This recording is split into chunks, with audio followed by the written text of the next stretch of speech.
Bonjour à tous, je vous propose ce matin de suivre la suite de l'examen du projet de loi sur la santé. Les sénateurs se sont déjà prononcés sur plusieurs mesures phares du texte. Ils ont rejeté le tiers payant généralisé et la mise en place du paquet neutre. Et ce matin, ils se prononcent sur un autre article polémique qui concerne les personnes handicapées. Alors cet article 21 bis a été inséré en commission des affaires sociales à l'Assemblée nationale. Il a été supprimé en séance publique et il vise à créer un dispositif permanent d'orientation dans les maisons départementales des personnes handicapées.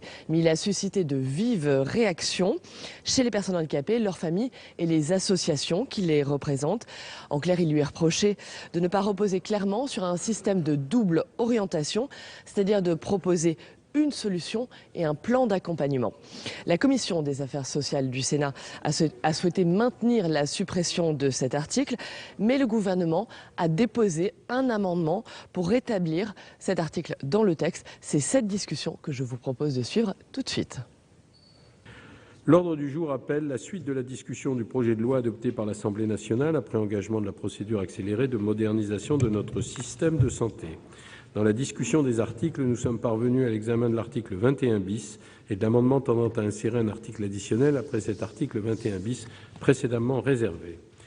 Donc nous en sommes à l'article 21 bis et je suis saisi d'un amendement du gouvernement. Madame la ministre. Merci Monsieur le Président, Mesdames et Messieurs les sénateurs. Il s'agit d'un amendement qui est le fruit d'un long travail, un travail de plusieurs mois avec l'ensemble des acteurs du handicap en France, un travail qui fait suite aussi à un rapport qui avait été remis par Denis Piveteau à Marisol Touraine et à moi-même il y a de cela plusieurs mois, le rapport intitulé « Zéro sans solution ». Alors de quoi s'agit-il ?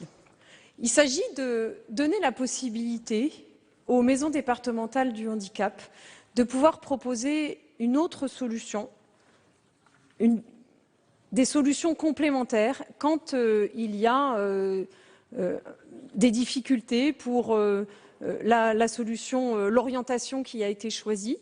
Et quand, par exemple, je vous donne un exemple, quelqu'un qui aurait une orientation maison d'accueil spécialisée, et il n'y a pas de place dans une maison d'accueil spécialisée qui soit adaptée à cette personne, adaptée à ses besoins. Eh bien, l'idée, c'est de pouvoir proposer une combinaison de solutions qui permettent d'attendre finalement, de remplacer la solution idéale. Et ceci serait possible par ce qu'on a appelé dans la loi, dans l'amendement que je vous présente, un plan d'accompagnement global qui serait donc proposé. Alors déjà, il faudrait se lancer dans un plan d'accompagnement global, soit à la demande de l'équipe pluridisciplinaire de la MDPH, soit à la demande de la personne ou de sa famille. Et ce plan d'accompagnement global serait donc réalisé avec l'aide de tous les acteurs du handicap du territoire, c'est-à-dire aussi bien les gestionnaires d'établissements que les familles, bien sûr la MDPH, mais aussi les services de l'État. Et ce plan d'accompagnement global ne pourrait être validé qu'avec l'accord express de la personne handicapée ou de sa famille. Voilà le sens de cet amendement qui est cette évolution est très attendue donc par l'ensemble des fédérations concernées par le handicap en France. Et donc cette évolution dans la loi que je vous propose serait effective à partir de fin 2017, sachant que l'expérimentation, avec donc la possibilité de mettre en place un plan d'accompagnement global pour toutes les personnes qui sont sans solution ou en rupture, eh bien l'expérimentation elle va démarrer dès cet automne dans 18 territoires, 18 départements qui se sont portés volontaires et qui vont d'ores et déjà pouvoir donc expérimenter ceci. Alors, un certain nombre peuvent argumenter et dire mais alors ça va donner du travail supplémentaire aux maisons départementales du handicap alors qu'on sait qu'elles ont déjà beaucoup de travail et qu'il y a déjà pas mal d'attentes dans un certain nombre de structures pour le traitement des dossiers. L'idée, c'est que cette mesure, elle va entrer en vigueur à un moment où on est dans un gros travail de simplification du travail administratif pour les maisons départementales du handicap. Vous savez qu'on a déjà allongé la durée de la H2 qui, jusqu'à il y a peu, ne pouvait être au maximum que de 2 ans. Désormais, c'est 5. La durée de validité du certificat médical, jusqu'à présent, c'était 3 mois. Il y a un décret qui va sortir incessamment sous peu, qui est encore en Conseil d'État, et qui l'allonge à 6 mois. Il y a aussi tout le travail sur les cartes de stationnement. Vous savez que c'était une demande forte des MDPH de pouvoir simplifier la fabrication et la délivrance des cartes de stationnement. Nous avons travaillé, l'État a travaillé sur un logiciel qui va être disponible à partir du mois de novembre 2015 pour que les MDPH puissent se l'approprier et fabriquer de façon beaucoup plus simple et beaucoup plus rapide ces fameuses cartes de stationnement. Il y a aussi tout le travail de dématérialisation entre les MDPH et les caisses d'allocation familiale, et ceci sera effectif à partir de décembre 2015. Et puis il y a aussi beaucoup d'autres chantiers en cours de simplification au niveau du travail administratif des MDPH. L'idée étant que les MDPH, plutôt que de perdre du temps dans du travail administratif, aient plus de temps, les personnels des MDPH, pour accompagner les personnes et donc pour mettre en œuvre et pour élaborer ces plans d'accompagnement globaux quand il s'agit de personnes. Alors évidemment, ça ne sera pas toutes les personnes handicapées d'un département. Ça sera vraiment ciblé sur les personnes qui n'ont pas de solution, sur les personnes qui sont en situation de rupture, c'est-à-dire qui peuvent avoir été qui sont sortis d'un établissement pour une raison ou pour une autre, enfin qui étaient dans un établissement qui ne leur convenait pas. Bref, toutes les personnes que vous recevez. En tout cas, vous recevez les familles dans vos permanences parce qu'ils sont souvent démunis, en situation de détresse. Il faut qu'on trouve des solutions et c'est le sens de l'amendement que je vous propose aujourd'hui. Merci. Avis de la commission. Oui, merci, Monsieur le Président. Nous avons reçu cet amendement la semaine dernière après discussion avec le gouvernement sur un sujet qui me semble extrêmement important. Nous n'avons pas eu, les rapporteurs et moi, beaucoup d'observations négatives de la part d'associations, à part évidemment certaines qui ont surtout lieu trait à l'autisme d'ailleurs. Les autres associations ne nous ont pas donné d'avis particulièrement négatifs sur les orientations qui sont prises dans le cadre de cet amendement. Cet amendement n'a pas pu être étudié dans le cadre de la Commission des affaires sociales, donc je serai obligé de demander un avis de sagesse à l'ensemble du Sénat en leur disant qu'à titre personnel, j'y suis quand même extrêmement favorable. Merci. La parole est à Madame Génisson pour... C'est Monsieur Daudigny qui l'a demandé. Alors, Monsieur Daudigny. Merci Monsieur le Président, Madame la Ministre, mes chers collègues. J'interviens ce matin au nom de Claire-Lise Campion, qui me demande de l'excuser, qui ne peut pas être là, et dont je vais traduire, ou essayer de faire en tout cas la pensée ce matin. Cet amendement est le résultat d'une concertation fructueuse avec les associations représentant les personnes handicapées. Il souhaite répondre à des situations que Denis Piveteau, dans son rapport publié il y a quelques mois, a désignées comme, je cite, « à risque ou critique ».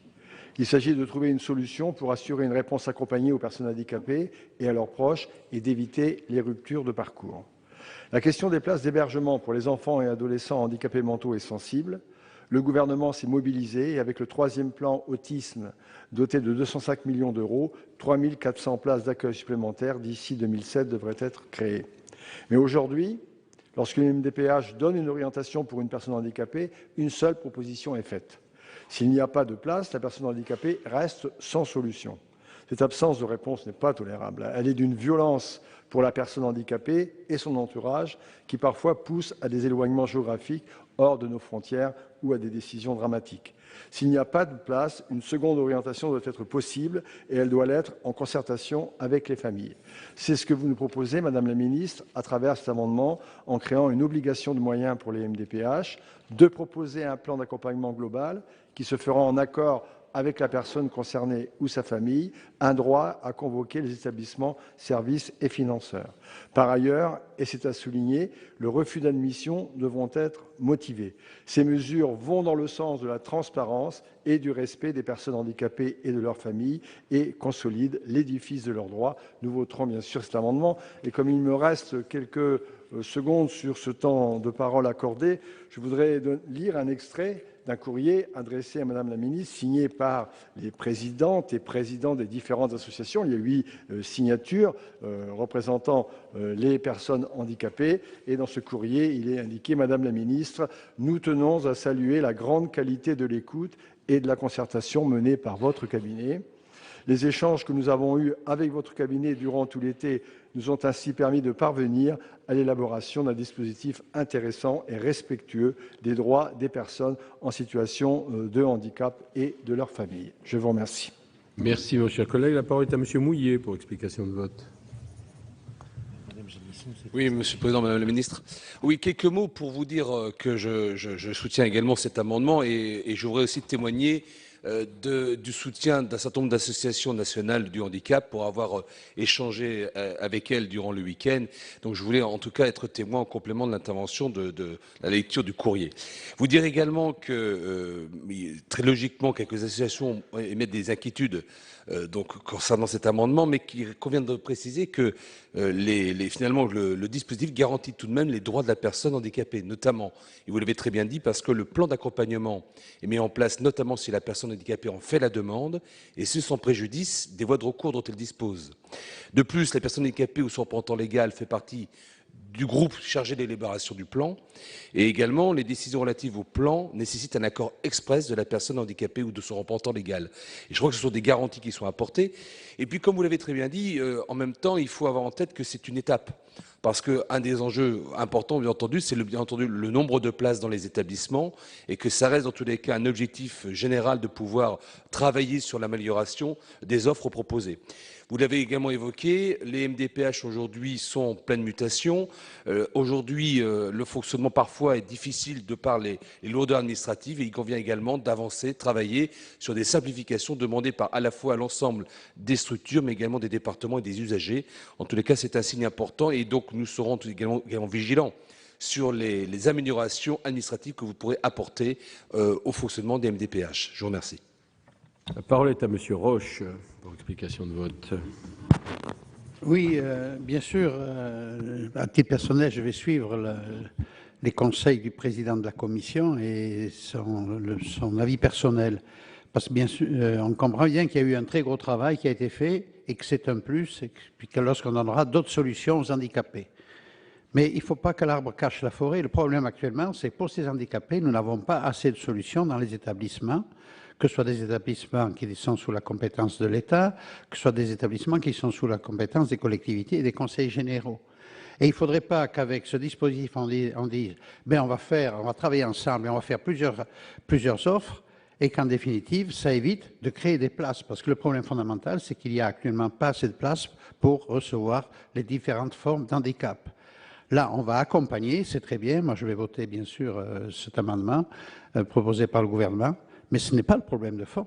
Le problème de fond, c'est comment construire des places, au prix où sont les places, dans leur construction, dans leur fonctionnement. Il ne faut pas oublier que beaucoup d'établissements pour recevoir les handicapés qui sont sous la tutelle des conseils généraux, et je peux en parler puis j'étais président de conseils généraux, sont maintenant vétustes. Ce sont des bâtiments qui ont 30, 40 ans, qui sont vétustes, qui ne sont pas adaptés à l'évolution actuellement de la prise en charge du handicap. Et je ne voudrais pas que, par cet amendement, on oublie le problème principal qui est de créer des postes pour les handicapés. Merci. La parole est à Madame Cohen. Merci, Monsieur le Président, Madame la Ministre, mes chers collègues. L'article 21 bis a en effet suscité de vives réactions chez un certain nombre d'associations de personnes handicapées, leurs familles et les handicapés eux-mêmes. Celle-ci dénonce une mesure qui permettrait aux MDPH d'orienter ces personnes handicapées, non plus uniquement en fonction de leurs besoins, mais en fonction des ressources mobilisables, parce que, comme ça vient d'être dit, le problème crucial, c'est qu'il manque des établissements pour recevoir ces personnes. Au-delà du fait que les acteurs concernés qui nous ont alertés estiment qu'il n'y a pas eu de réelle concertation sur le sujet, je crois qu'il faut que nous mesurions les conséquences d'une telle mesure. En effet, ces associations attirent notre attention sur le fait qu'au bout du compte, leur crainte, c'est que la décision unique de la MDPH prime, d'autant plus pour les personnes autistes ou polyhandicapées. même si nous avons bien entendu, nous avons bien lu, dans l'amendement du gouvernement, il est bien précisé que ce sera après avis de la personne handicapée ou de sa famille. Et la crainte, c'est qu'il n'y aura plus nécessairement d'orientation fondée uniquement sur les besoins de la personne, puisque la MDPH pourra choisir d'élaborer ce plan d'accompagnement global dès lors qu'elle anticipera une difficulté et avant même d'avoir prononcé une première orientation fondée uniquement sur les besoins de la personne. Ces associations considèrent avec juste raison que dans la mesure où la MDPH pourra décider d'élaborer un plan d'accompagnement global en cas d'impossibilité ou d'inadaptation des réponses connues, ou en cas de complexité de la réponse à apporter, ou de risque ou de constat de rupture du parcours de la personne, le choix de la personne handicapée aura peu de poids. Dans un contexte de restrictions budgétaires, le risque est grand de raisonner d'abord en termes d'économies sur les dépenses sociales et de santé, y compris sur les dépenses pour les personnes handicapées. Il est plus que jamais nécessaire de créer des places supplémentaires dans les structures médico-sociales. C'est ce que j'ai vécu, moi, en tant qu'orthophoniste, ce manque criant de places qui fait qu'on est bloqué, d'autant que de nombreux établissements ont fermé ces 20 dernières années, entraînant un manque criant. C'est donc un investissement urgent et indispensable pour permettre à toutes et tous d'être pris en charge dans le respect et la dignité. Mais en attendant, il me semble que cet amendement n'est pas vraiment au point, il ne correspond pas aux besoins des personnes ayant un handicap. C'est pourquoi nous allons voter contre. La parole est à Madame Génisson. Oui, merci Monsieur le Président. Mon intervention sera, je ne pense pas, dans la même tonalité que celle que l'intervention précédente. À mon tour, je ne reprendrai pas l'argumentaire de mon collègue Yves Dudigny, mais à mon tour, Madame la Ministre, pour vous remercier de l'esprit de concertation et qui a présidé à l'écriture de cet amendement, en précisant, et vous l'avez bien dit, que la proposition faite n'est pas une proposition de substitution, mais une proposition complémentaire, et que bien évidemment, ça ne doit pas mettre, en retrait le sujet, comme l'a souligné notre collègue Gérard Roche, de la place dans les lieux d'accueil pour handicapés. Et quand on est dans le Pas-de-Calais, c'est un sujet particulièrement prégnant parce que nous avons peut-être encore plus que dans d'autres départements, une situation tout à fait importante et lourde dans le Pas-de-Calais. Je voulais vous dire aussi que je me félicite que le Pas-de-Calais soit terrain d'expérimentation, que le Conseil départemental du Pas-de-Calais soit terrain d'expérimentation pour la mise en place de cette disposition, et d'avoir précisé aussi que les MDPH qui ont une lourde charge de travail verront leur mode de fonctionnement allégé par les mesures que vous avez présentées. Je crois que c'est vraiment très important de pouvoir suivre à un titre plus personnalisé, plus individualisé la situation de personnes qui n'ont pas trouvé de solution. Mais je le répète bien, comme le disait notre collègue Gérard Roche, l'arbre ne cache pas la forêt, et que ça ne fasse pas travailler très activement sur le nombre de places pour l'accueil des handicapés, car nous avons beaucoup de ces handicapés qui partent en Belgique avec des conditions d'accueil qui sont extrêmement variables selon les établissements dans lesquels ils se trouvent. En tout cas, merci Madame la Ministre pour la présentation de cet amendement que notre groupe votera. La parole est à Monsieur Barbier. Oui, merci Monsieur le Président, Madame la Ministre, chers collègues. Je crois que sur cet amendement, il y a déjà un problème de forme quand même. Moi, je regrette quand même que cet amendement soit déposé comme ça, alors que le projet de modernisation de la santé dure depuis des mois et qu'on se trouve dans cette période de semaine d'interruption avec un amendement extrêmement important. Parce que là, on a un problème, nous sommes, je ne veux pas dire quotidiennement, mais régulièrement interpellés par les personnes, les familles de ces handicapés pour l'absence de solution qu'ils ont. Donc je pense que c'est un problème qui aurait pu, on n'a même pas pu l'examiner en commission des affaires sociales. C'est un petit peu dommage quand même. Alors bien entendu, cet amendement a l'avantage peut-être de donner la possibilité au MDPH de trouver des solutions aux sans-solutions. C'est bien. Je ne sais pas comment elles vont faire, mais enfin bon, elles vont trouver des solutions de rafistolage qui ne sont probablement pas la satisfaction de beaucoup de familles.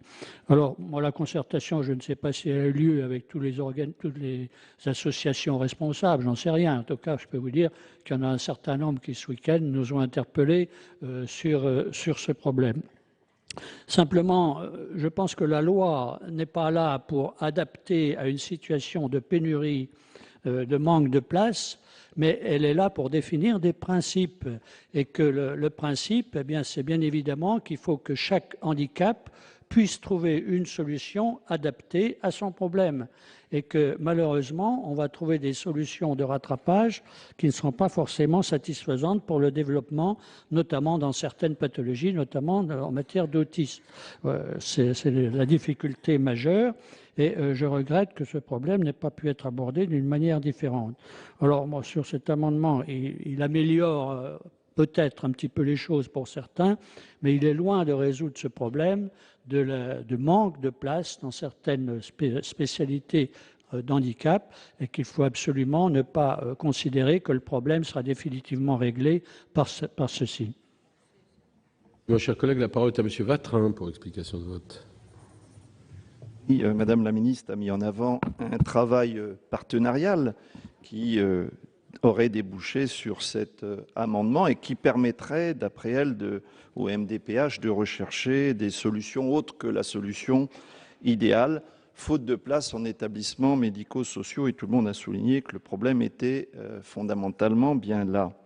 Alors, effectivement, ça pourrait apparaître comme un moindre mal à première vue. Cependant, on pourrait quand même faire remarquer qu'une multitude d'associations, notamment celles qui sont plus concernées par le polyhandicap ou par l'autisme, se sont prononcées contre cet amendement ou ont exprimé de très fortes réserves, et tout simplement parce qu'elles mettent en avant le fait que, pour elles, il s'agirait d'une réécriture sous une autre forme d'un article qui avait été rejeté par l'Assemblée nationale. On peut supposer quand même qu'il y avait là des inquiétudes, y compris dans l'autre Assemblée.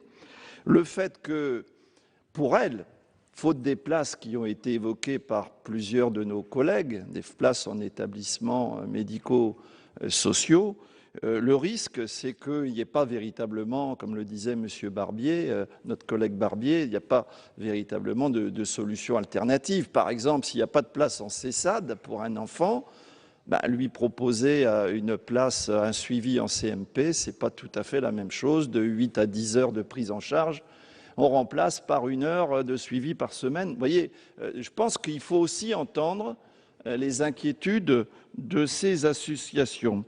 Et en résumé, ce qu'elles craignent surtout, et au bout du compte, c'est que la rédaction de cet amendement gouvernemental amène à vider de substance, amène surtout à empêcher un recours indemnitaire des familles en cas de non prise en charge correcte, et un remplacement par un accompagnement global sans substance. Alors, je pense que ce qui est dommage, c'est que, Madame la Ministre, ces associations ont formulé un certain nombre de demandes de garanties formelles dans l'amendement pour qu'on puisse éviter ce travers. J'ai remarqué qu'elles n'ont pas été prises en compte, et donc j'appuie l'explication de vote de ma collègue Laurence Cohen pour voter contre cet amendement. Madame Blandin pour explication de vote. Merci, Monsieur le Président. Le groupe écologiste soutiendra cet amendement du gouvernement parce qu'il considère qu'il s'agit d'une prise en compte humaine de la complexité, de la diversité des situations de handicap, qu'il s'agit d'un réel évitement des situations de blocage, d'impasse et de rupture. Alors nous entendons bien nos collègues qui disent qu'il ne faudrait pas que cela obère le problème central qui est celui des places. Bien entendu, nous nous battrons sur tous les fronts. Je voudrais, en dehors du problème des places, signaler une deuxième alerte. L'appui à certains centres d'accueil est en baisse. Il est diminué dans certains départements après des alternances, comme dans le Nord, au point de corrompre la qualité d'encadrement. Ceci interpelle bien sûr les moyens des collectivités, comme les départements. C'est un autre sujet ou des choix politiques, et là-dessus, nous devons rester vigilants. Nonobstant ces considérations environnementales autour du problème des moyens, je précise donc que notre groupe soutient sans réserve cet amendement. Madame la Ministre, vous avez souhaité prendre la parole, vous l'avez. Monsieur le Président, Mesdames et Messieurs les sénateurs, je voudrais répondre sur certains points et en particulier sur la question du nombre de places en établissement et en service. En France, le nombre de places établissements, services confondus, enfants et adultes handicapés confondus, c'est 490 000. Chaque année, nous en créons 4 000 de plus. En 2014, nous avons créé 4 000 places de plus. En 2015 aussi, c'était pareil en 2013. C'était pareil dans les années précédentes. Pour autant, il y a toujours 6 000 personnes hébergées en Belgique. Ça doit vous interpeller. Moi, en tant qu'épidémiologiste de métier, ça m'a interpellée. Je me suis demandé comment il était possible que, malgré le fait qu'on crée des milliers de places, il y ait toujours le même nombre de personnes en Belgique. Et finalement, je pense que Denis Piveteau, il est parti de ça aussi dans son rapport. Ce que ça veut dire, c'est simplement que, oui, évidemment, la création de places, c'est essentiel et il faut continuer, et c'est ce que nous faisons. Et le budget médico-social, le budget sur le handicap a été maintenu, avec en plus le plan autisme à hauteur de 205 millions d'euros. C'est la raison pour laquelle il y a toujours autant de places qui continuent à ouvrir. Mais il n'y a pas que ça. Il n'y a pas que ça, et pour toutes les personnes qui sont en situation qu'on appelle critique, il y a aussi une certaine rigidité de notre système qui fait que finalement les personnes peuvent être sans solution, alors même que si le système était plus souple, on pourrait leur trouver une solution. C'est ça la réalité, et c'est ça aussi le sens de cet amendement. Et je veux compléter mon propos en vous disant que sur la Belgique, évidemment, il y a un travail important qui est en cours, que je mène, qui a démarré bien sûr avec les parlementaires, puisqu'il s'agit de l'accord franco-wallon qui a été voté au Parlement il y a de ça maintenant plus d'1 an, et qui fait que, en ce qui concerne la qualité des établissements en Belgique, il y a des inspections conjointes entre services d'inspection belges et services d'inspection français. Mais moi, mon objectif, il n'était pas seulement là. Oui, la qualité, c'est important pour les Français qui sont hébergés en Belgique, mais je souhaite également, et je l'ai dit à plusieurs reprises, stopper le flux. Je souhaite qu'il n'y ait plus une seule personne handicapée, un seul enfant handicapé qui aille dans un établissement belge si ce n'est pas le souhait de sa famille ou si ça n'est pas son souhait. Et c'est la raison pour laquelle nous avons entamé un travail avec l'assurance maladie pour justement couper ce flux. Et ce travail devrait aboutir dans les semaines qui viennent. Il s'agit simplement d'identifier, d'avoir un moyen d'alerter quand il y a justement une personne qui doit être orientée dans ces établissements et que l'argent qui serait censé financer l'établissement en Belgique serve à ouvrir une place dans un établissement proche du domicile de la personne en question. Ce travail est en cours et je vous le dis, il aboutira très prochainement parce que ça fait des semaines et des semaines que nous y travaillons. Donc oui, la question des places, bien sûr, la question des places, elle est essentielle et on en ouvre, mais on ne résout pas tous les problèmes avec juste l'ouverture des places. Il faut aussi qu'il y ait un certain nombre de mesures qui viennent améliorer notre système. Tout cela a été très bien résumé dans le rapport Zéro sans solution qui explicite tous ces problèmes-là.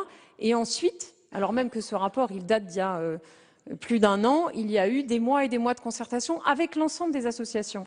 Et ce que je veux dire aujourd'hui aux associations qui représentent les personnes avec autisme, et en particulier les associations de familles d'enfants autistes, c'est que ces associations ont travaillé avec nous du début jusqu'à la fin. La dernière réunion de concertation, elle était là, il y a quelques jours, début septembre, à la mi-septembre quasiment. C'est aussi pour ça, et je m'en excuse, que l'amendement a été déposé un peu tardivement, c'est parce que la concertation, elle s'est tenue du mois de mars jusqu'à la mi-septembre. Ils ont participé à toutes les réunions et ils ont, ces associations de parents d'enfants autistes, grandement amélioré le texte. C'est grâce à eux qu'il y a effectivement l'accord express pour le plan d'accompagnement, pour valider le plan d'accompagnement, l'accord express de la famille ou de la personne handicapée. Je comprends qu'ils puissent encore avoir finalement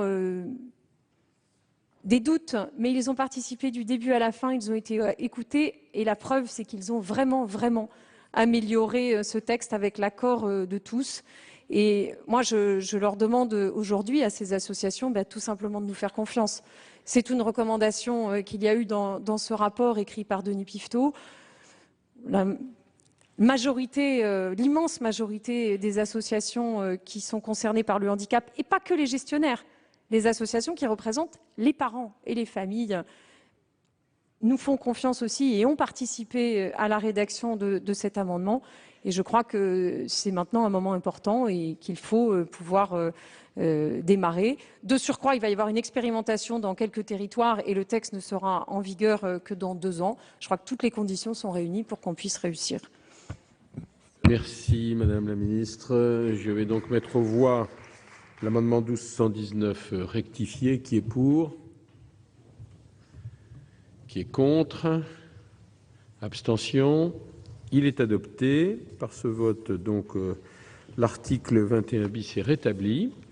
Nous abordons un amendement 838 rectifié présenté par Madame Meunier. Merci Monsieur le Président. Madame la Ministre, chers collègues, autre sujet puisqu'il s'agit du Code de travail et de la grossesse. Je rappelle d'abord que depuis 1982, ce sont environ 300 000 enfants qui sont nés en France via des techniques d'aide médicale à la procréation, ce qui représente environ 23 000 naissances chaque année. Donc ce n'est pas un phénomène marginal. Mais si les techniques sont couramment utilisées dans notre pays, les femmes engagées dans un processus d'aide médicale à la procréation n'en vivent pas moins un véritable parcours du combattant, je devrais dire parcours de la combattante. La salariée se retrouve souvent à jongler avec ses horaires de travail et ses horaires imposés par l'institution médicale. Cette situation peut évidemment créer des conflits dans l'entreprise ou même être un frein à une embauche ou à une promotion. Il est nécessaire de protéger les femmes engagées dans ces procédures et pourtant rien n'est prévu actuellement. Et cette absence d'ailleurs de prise en compte dans le Code du travail contraste avec la protection déjà prévue à l'article 1244-5 du Code de la santé publique en cas de don d'ovocytes. L'article 1132-1 du Code du travail protège les femmes enceintes dans le cadre de leur activité professionnelle. En effet, il prévoit qu'une femme ne peut être écartée d'une procédure de recrutement ou de l'accès à un stage ou à une période de formation en entreprise et ne peut être sanctionnée, licenciée ou faire l'objet d'une mesure discriminatoire en raison de sa grossesse. L'amendement que je vous présente donc vise à offrir la même protection aux femmes engagées dans un parcours d'aide médicale à la procréation tel que défini par cet article du Code de la santé publique. Il s'agit de compléter l'article 1132-1 du Code du travail en ajoutant après les mots « grossesse » ou de son engagement dans un parcours d'assistance médicale à la procréation. Je vous remercie. Avis de la Commission. Merci, Monsieur le Président. L'article L. 1132-1 du Code du travail interdit toute mesure discriminatoire ou de sanction envers une personne en raison d'un certain nombre de caractéristiques ou de situations, notamment le sexe, le handicap, l'adresse, l'état de grossesse. L'amendement qui vient d'être présenté vise à ajouter l'engagement dans une procédure d'AMP. Son lien avec le texte ne nous semble pas évident, car il s'agit avant tout d'une question du droit de travail. De plus, il peut être difficile de déterminer précisément à partir de quel moment et jusqu'à quel moment une personne est engagée dans un parcours d'assistance médicale à la procréation, sachant que ce parcours est parfois extrêmement long. Il n'est donc pas non plus précisé dans le dispositif de l'amendement s'il s'agit de protéger uniquement les femmes ou également les conjoints, concubins ou partenaires liés par un PACS, qui accompagnerait celle-ci dans un processus d'AMP, l'objet ne visant évidemment que les femmes. Mais la Commission a émis un avis favorable. Avis du Gouvernement. Pour les raisons qui ont été expliquées par Monsieur le Président, je voudrais revenir un petit peu dessus. Je pense que aucun de nous ici ne méconnaît les difficultés des femmes qui effectivement sont engagées dans un parcours de procréation médicalement assistée. Chacun sait que c'est long, que c'est difficile, que ça n'aboutit pas toujours, que ça a des tas de conséquences sur la vie de la personne et que d'ailleurs les absences peuvent être répétées au travail, qu'il y a toute une série de problèmes à la fois personnels et au travail. Néanmoins, effectivement, il y a déjà un critère qui englobe ce cas de figure-là, puisque le critère de l'état de santé englobe finalement le cas de recours à la procréation médicalement assistée. De surcroît, si d'aventure on voulait rajouter un critère de discrimination dans le Code du travail, si on le faisait là, tout de suite, ce matin, ça voudrait dire qu'on n'a pas consulté les partenaires sociaux, ce qui peut aussi être préjudiciable. Bon, moi, pour ma part, je considère que votre amendement il est satisfait en fait par la loi, puisqu'il y a déjà l'état de santé qui est pris en compte dans le Code du travail. Et donc, je pense que le fait que vous l'ayez déposé, c'est bien parce que ça soulève cette question, et je pense qu'il faut effectivement y être extrêmement attentif. Mais je crois que si nos arguments au président de la commission et à moi-même vous touchent, vous pourriez éventuellement le retirer. Sinon, l'avis serait défavorable. Merci Madame la Ministre. La parole est à Madame Procaccia. Oui, merci. Pour ma part, je ne voterai pas cet amendement, et justement en raison du Code du travail. Madame la ministre l'a expliqué. Je crois que la semaine dernière, sur un autre amendement, j'ai eu la même attitude, parce qu'on ne modifie pas le Code du travail à travers une loi santé sans avoir négocié, discuté avec les partenaires sociaux. En outre, je vous rappelle qu'au Sénat, dans un protocole qui date de plusieurs années, nous étions engagés à consulter les partenaires sociaux sur toute modification. Là, ça arrive à une période où, en plus, les entreprises sont fragilisées et se plaignent de modifications incessantes du Code du travail à travers des textes qui concernent le Code du travail, mais aussi à travers d'autres textes. En outre, dans le processus de recrutement, je doute de l'efficacité de votre amendement, parce que je vois mal comment une femme qui voudrait avoir un emploi, aille dire clairement au moment de ces entretiens: je suis dans un processus médical, quel que soit le processus médical, mais celui-ci aussi, c'est intime, ça prouve un certain nombre de problèmes, et je ne crois pas qu'il soit utile, en tout cas dans le recrutement, ne serait-ce que parce qu'il ne doit pas avoir beaucoup de femmes qui puissent dévoiler leur intimité et leurs problèmes de santé dans un processus de recrutement. La parole est à Madame Cohen. Oui, moi je me réjouis que de tous les bancs, il y ait la volonté de travailler avec les partenaires sociaux et d'entendre effectivement leurs revendications. C'est tout à fait positif, ça nous permettra d'aller ensemble dans l'amélioration du Code du travail et dans l'intérêt justement de l'intérêt des salariés. C'est une bonne nouvelle.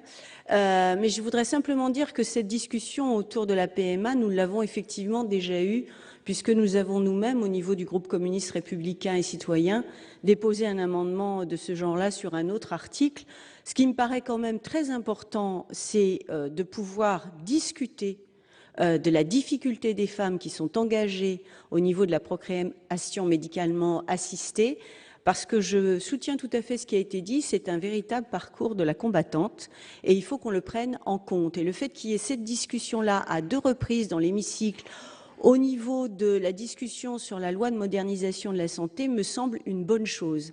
Après, si le véhicule, c'est le Code du travail, j'espère qu'on saura se rappeler de ces 2 discussions et qu'on pourra faire évoluer le Code du travail, permettant une protection à ces femmes et permettant effectivement que ça ne soit pas un sujet tabou et que ça puisse être pris en compte, notamment au niveau de l'embauche ou même au niveau de la carrière elle-même, parce qu'il y a notamment des demandes d'absence qui ne sont pas prises en compte. Donc il y a besoin effectivement qu'il y ait une intervention. Alors si ce n'est pas au niveau de cette loi, que ce soit au niveau du Code du travail, mais sachons en tout cas nous en rappeler.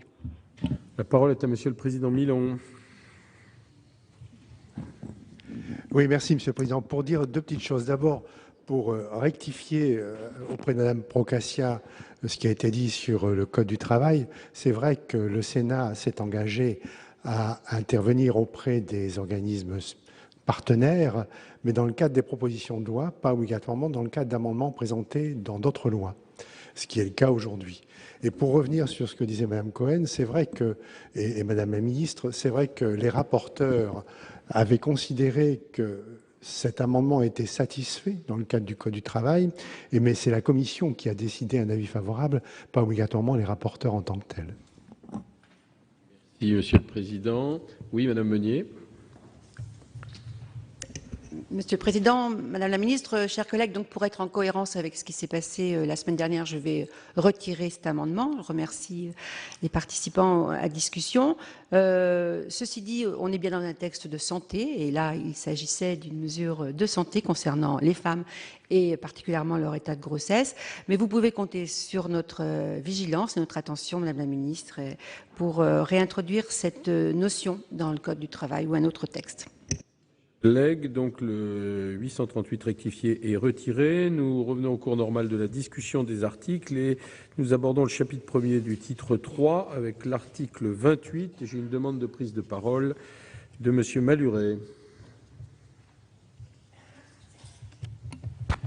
Monsieur le Président, Madame la Ministre, mes chers collègues, je voudrais aborder cet article sous un angle particulier que nous allons retrouver dans les articles suivants, sur la recherche biomédicale, sur les conflits d'intérêts, sur les agences sanitaires, sur les actions de groupe notamment. Et cet angle particulier, c'est l'une des principales plaies du système de santé publique en France comme ailleurs, mais en France plus qu'ailleurs.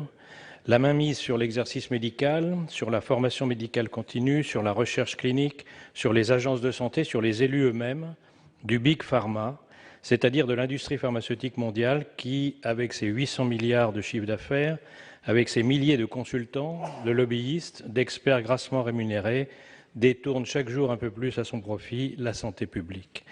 J'ai connu l'époque où un médecin compétent maîtrisait les 150 molécules réellement efficaces.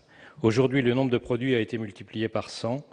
Pas 100 fois plus de molécules nouvelles, celles que l'industrie a découvertes depuis 30 ans se comptent sur les doigts d'une main, mais des milliers de MeToo, de copies des précédentes, fabriquées dans le seul but de pouvoir vendre plus cher des médicaments tombés dans le domaine public, donc généricables. J'ai connu l'époque où l'industrie pharmaceutique a fait faire à la médecine des progrès stupéfiants, en produisant les médicaments qui ont fait le succès et la gloire de l'allopathie, antalgiques, antibiotiques, anti-inflammatoires, anesthésiques et tant d'autres.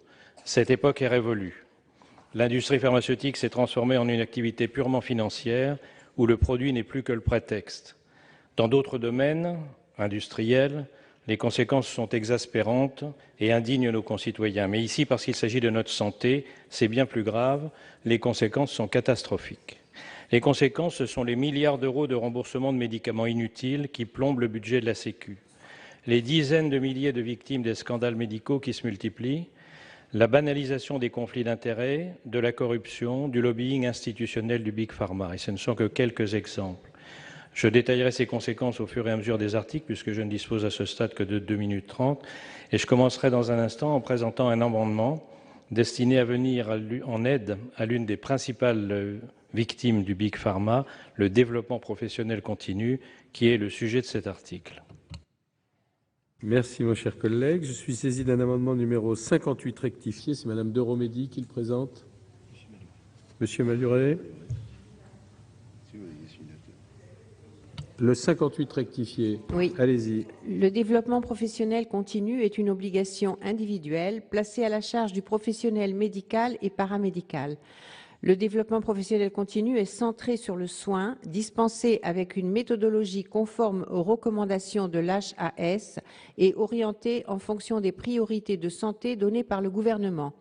Pour garantir le respect du principe même du DPC, une distinction doit être marquée avec la formation professionnelle continue qui englobe un champ plus large d'action. Merci, ma chère collègue. Avis de la Commission. Monsieur le Président, Madame la Ministre, mes chers collègues, nous abordons dans ce chapitre 1er du titre 3 un objet bien particulier. Vous l'avez précisé tout à l'heure, chers collègues, il s'agit du développement professionnel continu. Ces propositions d'articles font suite aussi à un examen par l'IGAS de l'évolution justement de ce dispositif professionnel continu qui montrait certaines lacunes. Vous proposez, à travers cet amendement, chers collègues, de dissocier la formation professionnelle continue du développement professionnel continu. Or, ce qu'il faut savoir, c'est que depuis la loi HPST de 2009, Le DPC, donc le développement professionnel continu, regroupe la formation médicale continue, l'évaluation des pratiques professionnelles et aussi la formation professionnelle conventionnelle. Du coup, il paraît difficile de revenir sur ce regroupement sans remettre en cause la qualité des formations offertes aux professionnels de santé, qui est désormais confiée à la Haute Autorité de Santé. Limiter le champ du développement professionnel continu était un des scénarios envisagés par le rapport de l'IGAS sur la question en 2014. C'est vrai que ce n'a pas été un choix du gouvernement d'aller vers cette proposition. Peut-être que la ministre pourra d'ailleurs préciser pourquoi cette préconisation n'avait pas été choisie en termes de recherche, d'amélioration du DPC. Donc c'est un avis au gouvernement qui est demandé par la Commission. Merci, Madame la rapporteure. Avis du gouvernement.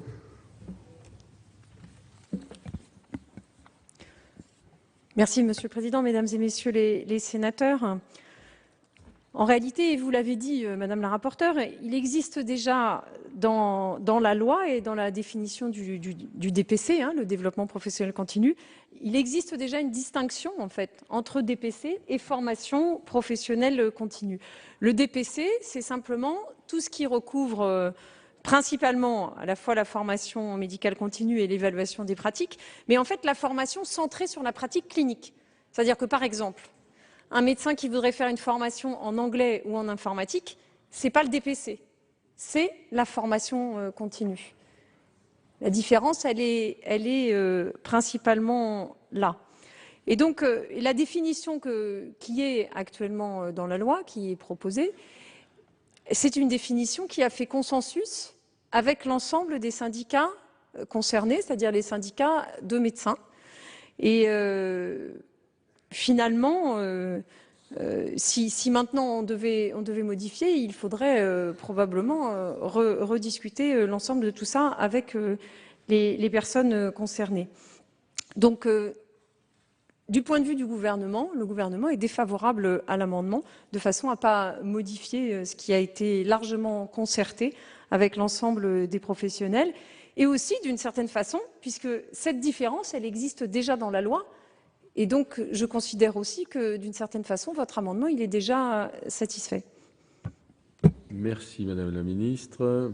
S'il n'y a pas de demande de prise de parole, je mets aux voix l'amendement. Qui est pour? Qui est contre? Abstention? Il n'est pas adopté. Je suis saisi d'un amendement numéro 1109, présenté par Madame Blandin, je pense.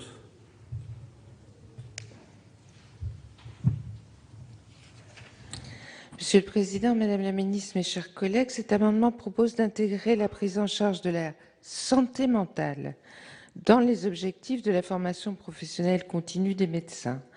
Le médecin généraliste reste en effet souvent le premier recours face à un problème de santé mentale.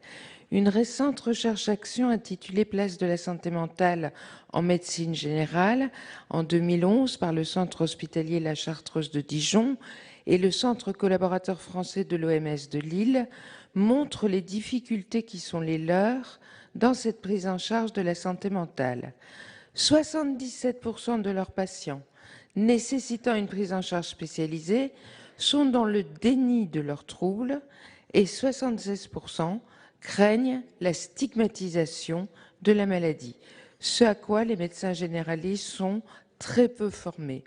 Par ailleurs, 62% des médecins déclarent manquer d'informations sur le bon fonctionnement de la prise en charge spécialisée et 71% déplorent des problèmes de communication ou de liaison.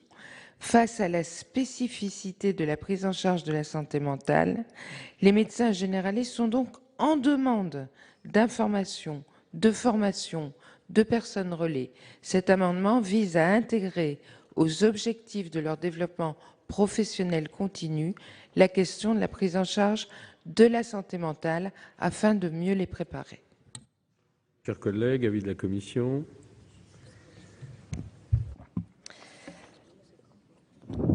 Le développement professionnel continu doit obéir à des orientations pluriannuelles prioritaires qui sont de 3 ordres. D'abord, des orientations définies par profession et par spécialité. Ensuite, dans le cadre d'une politique nationale de santé et ensuite elles doivent résulter du dialogue conventionnel. L'alinéa 8 que vous pensez pouvoir amender avec des orientations sur la santé mentale, eh bien, rajouterait, et on pourrait rajouter à l'infini autant de spécialités qu'on en a dans la médecine, et donc l'absence de conseils nationaux professionnels des représentants de la profession ou de la spécialité, ou voire des conseils nationaux qui pourraient donner ces orientations, précise déjà que ça participe à la stratégie nationale de santé.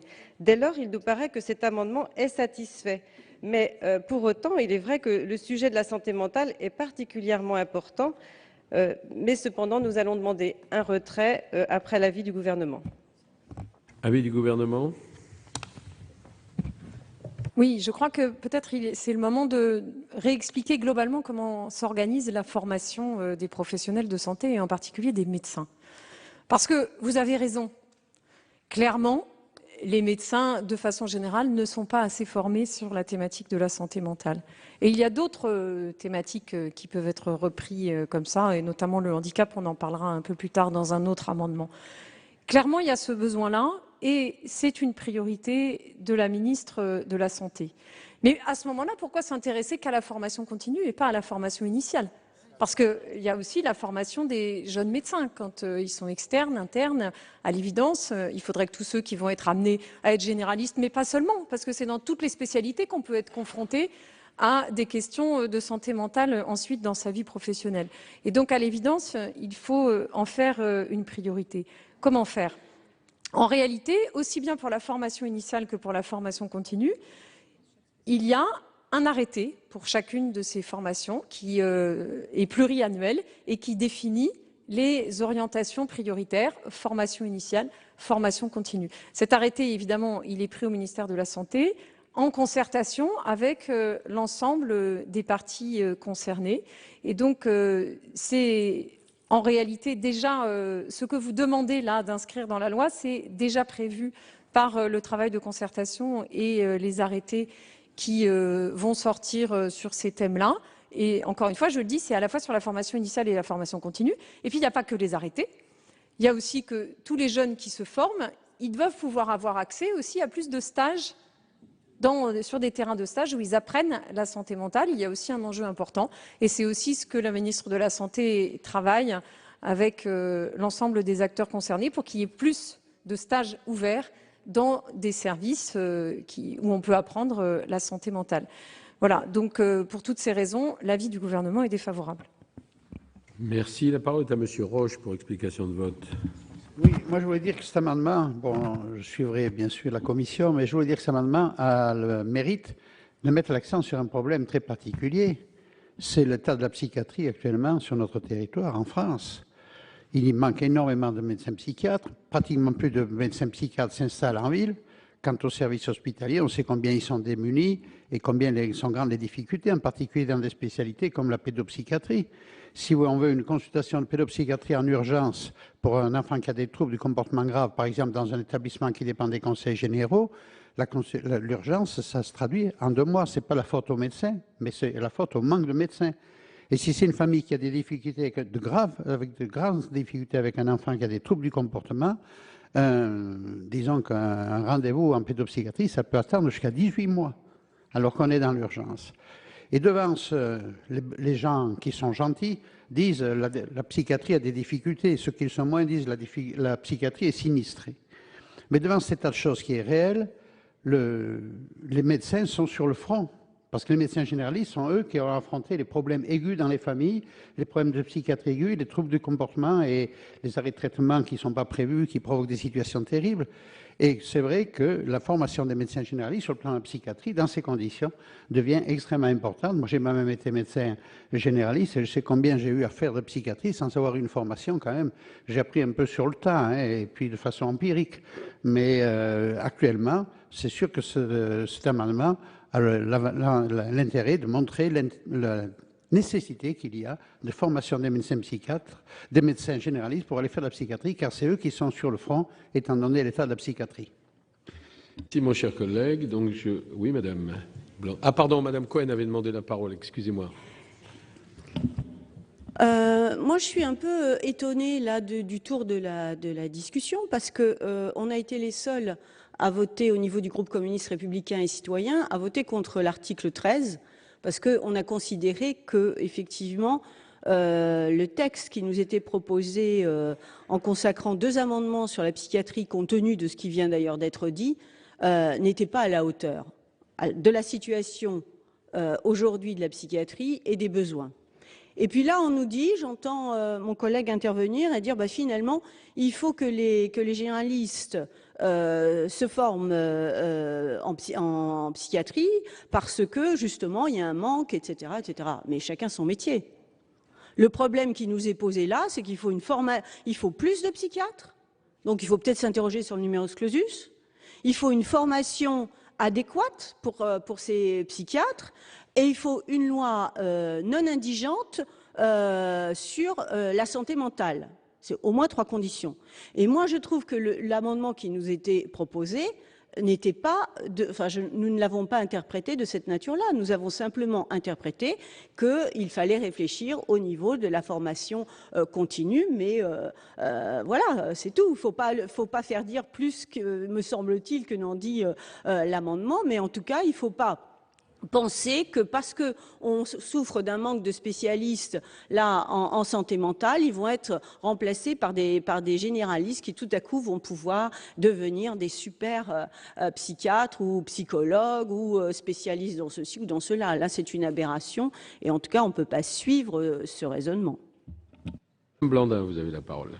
Simplement pour dire que je le maintiendrai et que l'histoire de dire sur la formation continue, il y a de très nombreuses spécialités et on ne peut pas former à tout, ou tout au moins ça se fait progressivement.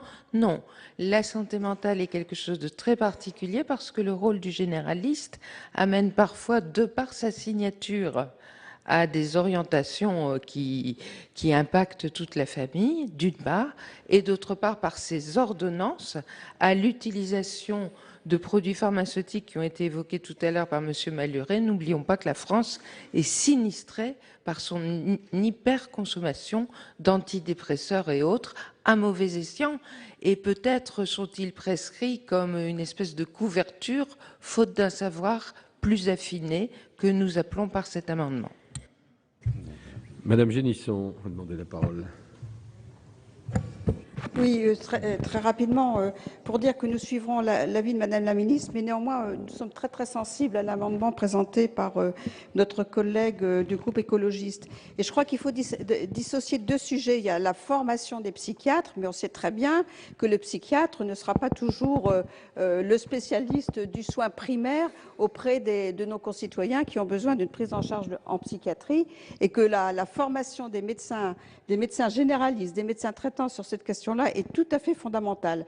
Nous l'avons d'ailleurs évoqué au moment de la mise en place de ce qui n'a pas été retenu malheureusement par la majorité sénatoriale, mais qui est le sujet des communautés professionnelles de territoire de santé, le fait que les médecins psychiatres devaient pouvoir, soit individuellement, soit par le biais de GHT, enfin toutes les solutions possibles et imaginables d'organisation, être près des médecins traitants, parce que comme l'ont dit un certain nombre des intervenants, c'est quand même le médecin généraliste qui, à 3 heures du matin, se trouve confronté avec un jeune en situation de psychiatrie grave. Et c'est aussi quand même le médecin généraliste qui, faute d'avoir des réponses diagnostiques et thérapeutiques adaptées, se voit contraint finalement d'avoir des prescriptions sans doute exagérées en matière de médicaments psychotropes et autres. Merci, ma chère collègue. Je mets donc aux voix l'amendement numéro 1109 présenté par le groupe écologiste. Qui est pour? Qui est contre? Abstention? Il n'est pas adopté. Je suis saisi de 2 amendements identiques faisant l'objet d'une discussion commune à l'article 28. Le numéro 768 présenté par M. Vatrin. Oui, s'il est bien une question qui pose problème en matière de santé publique, c'est celle de la précarité des conditions de vie et de travail d'un nombre important de nos concitoyens, précarité qui fait obstacle ou qui peut faire obstacle au plein exercice du droit à la santé. La précarité sanitaire recoupe bien des formes, vous les connaissez, c'est le recours aux urgences des hôpitaux publics, préférés à la sollicitation du médecin de famille. C'est la visite au dentiste que l'on remet sans arrêt. C'est la paire de lunettes que l'on n'achète pas, faute d'avoir pris rendez-vous avec l'ophtalmo le plus proche, quand il y en a un à proximité. C'est la visite que l'on remet quand on a pris froid, qui, sans cesse retardée, transforme parfois une rhinite assez banale en bronchite prononcée. La précarité sanitaire encouragée par le développement d'une médecine à plusieurs vitesses et l'éloignement des soins est l'un des facteurs essentiels des difficultés tant des familles et des assurés que de la sécurité sociale, qui occasionnent bien souvent, dès lors que les soins sont prescrits et commencent d'être administrés, des dépenses plus importantes que ce qu'il aurait fallu débourser si le traitement avait débuté au moment voulu. Il est donc indispensable, de notre point de vue, que les professionnels de santé, dans leur diversité et au fil de leur parcours professionnel, soient sensibilisés et formés aux problématiques particulières de la précarité sanitaire et mis en situation d'y répondre par les outils et modes de décision adéquats. L'évolution des formations des professionnels relevant des secteurs sanitaires, social et médico-social est la première étape pour permettre de développer une culture professionnelle commune favorisant l'accompagnement des personnes. En effet, la mise en place d'un service territorial de santé au public et de coordination des parcours de santé complexes implique une meilleure connaissance des enjeux et des contraintes de chaque intervenant, notamment sur la prévention, la promotion et la santé. Merci. Je suis saisi d'un amendement identique numéro 1079 présenté par Madame Blandin pour les écologistes. Merci Monsieur le Président. L'accès aux soins des populations en situation de grande précarité soulève des problèmes spécifiques. Droits et dispositifs d'aide spécifiques, cumul de difficultés, compréhension parfois plus compliquée du diagnostic ou du traitement à suivre. La méconnaissance chez certains professionnels de santé des spécificités de ces publics, des difficultés qu'ils rencontrent, des inégalités, des déterminants de santé, ainsi que des dispositifs existants, est l'un des obstacles dans l'accès aux soins des plus précaires. Alors que le projet de loi dans son intégralité ne dit mot de cette dimension de formation des professions médicales, le présent amendement propose que soit appuyée la nécessité dans la formation professionnelle continue, d'actualiser et développer les compétences des professionnels de santé concernant les enjeux et problématiques spécifiques à la précarité. Il permettra d'améliorer la prise en charge globale des patients, d'armer les professions médicales afin qu'elles puissent mieux répondre aux enjeux de précarité en santé. Merci. Avis de la commission. Chers collègues, évidemment, nous sommes sensibles à ce sujet, les publics en situation de précarité, tout comme nous sommes sensibles à tout le travail sur la santé mentale, sur les problématiques du handicap. Et j'ai l'impression que nous revenons finalement à notre première semaine de travail, l'article 1er, qui a défini cette politique nationale de santé et où nous avons voulu rajouter les uns et les autres un certain nombre de prérogatives. Or, là, je voudrais tout simplement vous dire que l'alinéa 9 de cet article 28, eh bien, il précise que les orientations du dispositif professionnel continu, eh bien, se fait dans le cadre de la politique nationale de santé. Donc, tout simplement, il reprend tous ces sujets que vous abordez ce matin. Et par ailleurs, cet article pose un problème de cohérence rédactionnelle avec l'alinéa dans lequel il s'insère. Il s'agit néanmoins d'aborder donc la question de la prise en charge des populations en situation de précarité par les médecins. Nous proposons néanmoins, comme pour tous les autres, un retrait, sinon l'avis du gouvernement, pour nous apporter des éléments d'information. Gouvernement. Bien, je crois effectivement que l'objectif de cet amendement est tout à fait louable. En tant que secrétaire d'État en charge de la lutte contre l'exclusion, évidemment, l'accès aux soins des personnes en situation de précarité est une de mes priorités, mais c'est aussi la priorité de la ministre de la Santé, Marisol Touraine. Et force est de constater effectivement qu'il peut y avoir un certain nombre de difficultés pour les personnes en situation de précarité. La preuve, c'est qu'elles n'ont pas la même espérance de vie que la population générale et qu'elles n'ont pas forcément accès aux soins comme tout le monde. C'est la raison pour laquelle ce gouvernement a quand même pris un certain nombre de mesures depuis 3 ans qui vont dans ce sens. Quand on fait le tiers payant généralisé, c'est à l'évidence pour permettre à tout le monde de se faire soigner sans avancer l'argent. Quand on augmente le nombre de bénéficiaires de la CMU en modifiant le plafond, c'est aussi pour permettre à tout le monde de se faire soigner, et en particulier les personnes en situation précaire. Quand on augmente aussi le nombre de bénéficiaires de l'aide à la complémentaire santé, tout ça va dans le même sens. Alors, pour ce qui concerne la formation des médecins, parce que vous avez raison, tous les professionnels de santé ne sont pas formés forcément à prendre en charge, à soigner des publics précaires. À vrai dire, c'est quand même souvent les mêmes médecins et les mêmes spécialités qui prennent en charge les personnes en situation précaire. Et c'est vrai qu'on peut considérer qu'il y a un besoin réel de formation. Mais ça n'a rien à faire dans la loi, en réalité, puisqu'il y a, et encore une fois, je crois qu'il faut prendre en compte à la fois la formation initiale et la formation continue. Pourquoi se limiter à la formation continue? Il faut aussi former les jeunes qui font leur externat puis leur internat à la prise en compte des personnes qui sont en situation précaire. D'abord parce qu'il y a effectivement tout un côté social, il faut connaître les bases, et puis aussi parce que les personnes n'ont pas forcément les mêmes pathologies, ça clairement. Et donc il faut s'en occuper dès la formation initiale. C'est fait, puisque la ministre de la Santé a déjà pris un arrêté dans lequel, parmi les thèmes prioritaires pour la formation initiale, il y a tout ce qui concerne les personnes en situation de vulnérabilité. Et donc, il s'agit bien, effectivement, entre autres, des personnes qui sont en situation de précarité. Et pour ce qui concerne le DPC, eh bien, c'est la même chose, sauf que l'arrêté n'est pas encore sorti. Mais dans cet arrêté, ce sera aussi un thème prioritaire, tout ce qui concerne les personnes en situation de vulnérabilité. Comme ça fait plus large aussi. Il n'y a pas que la précarité, il y a la vulnérabilité au sens large. Voilà, donc pour toutes ces raisons, l'avis est défavorable. Merci Madame la Ministre. Je mets donc aux voix les amendements. Qui est pour? Qui est contre? Abstention. Ils ne sont pas adoptés. Je suis saisi d'un amendement numéro 768 présenté par Madame David.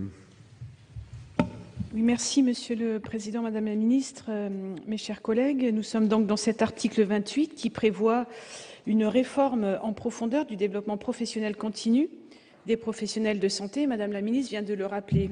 Et je voudrais vous remettre en mémoire que dans le cadre de la proposition de loi accordant de nouveaux droits aux malades en fin de vie, déposée par messieurs les députés Claes et Leonetti, et encore en navette parlementaire, il est proposé dans l'article 1er que les étudiants en médecine, les médecins, les infirmiers, les aides-soignants et les aides à domicile aient droit à une formation aux soins palliatifs.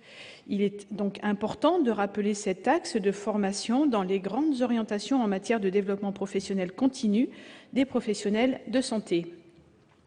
Nous défendons à ce titre la création d'un module d'humanité médicale transdisciplinaire associant connaissances médicales et sciences humaines pour permettre aux soignants de mieux appréhender les questions d'ordre éthique, notamment de fin de vie. À cet effet, nous proposons avec cet amendement d'introduire dans les orientations pluriannuelles prioritaires de développement continu des orientations en matière de prise en charge de la fin de vie et de développement des soins palliatifs pour être en correspondance avec le texte toujours en navette sur la fin de vie.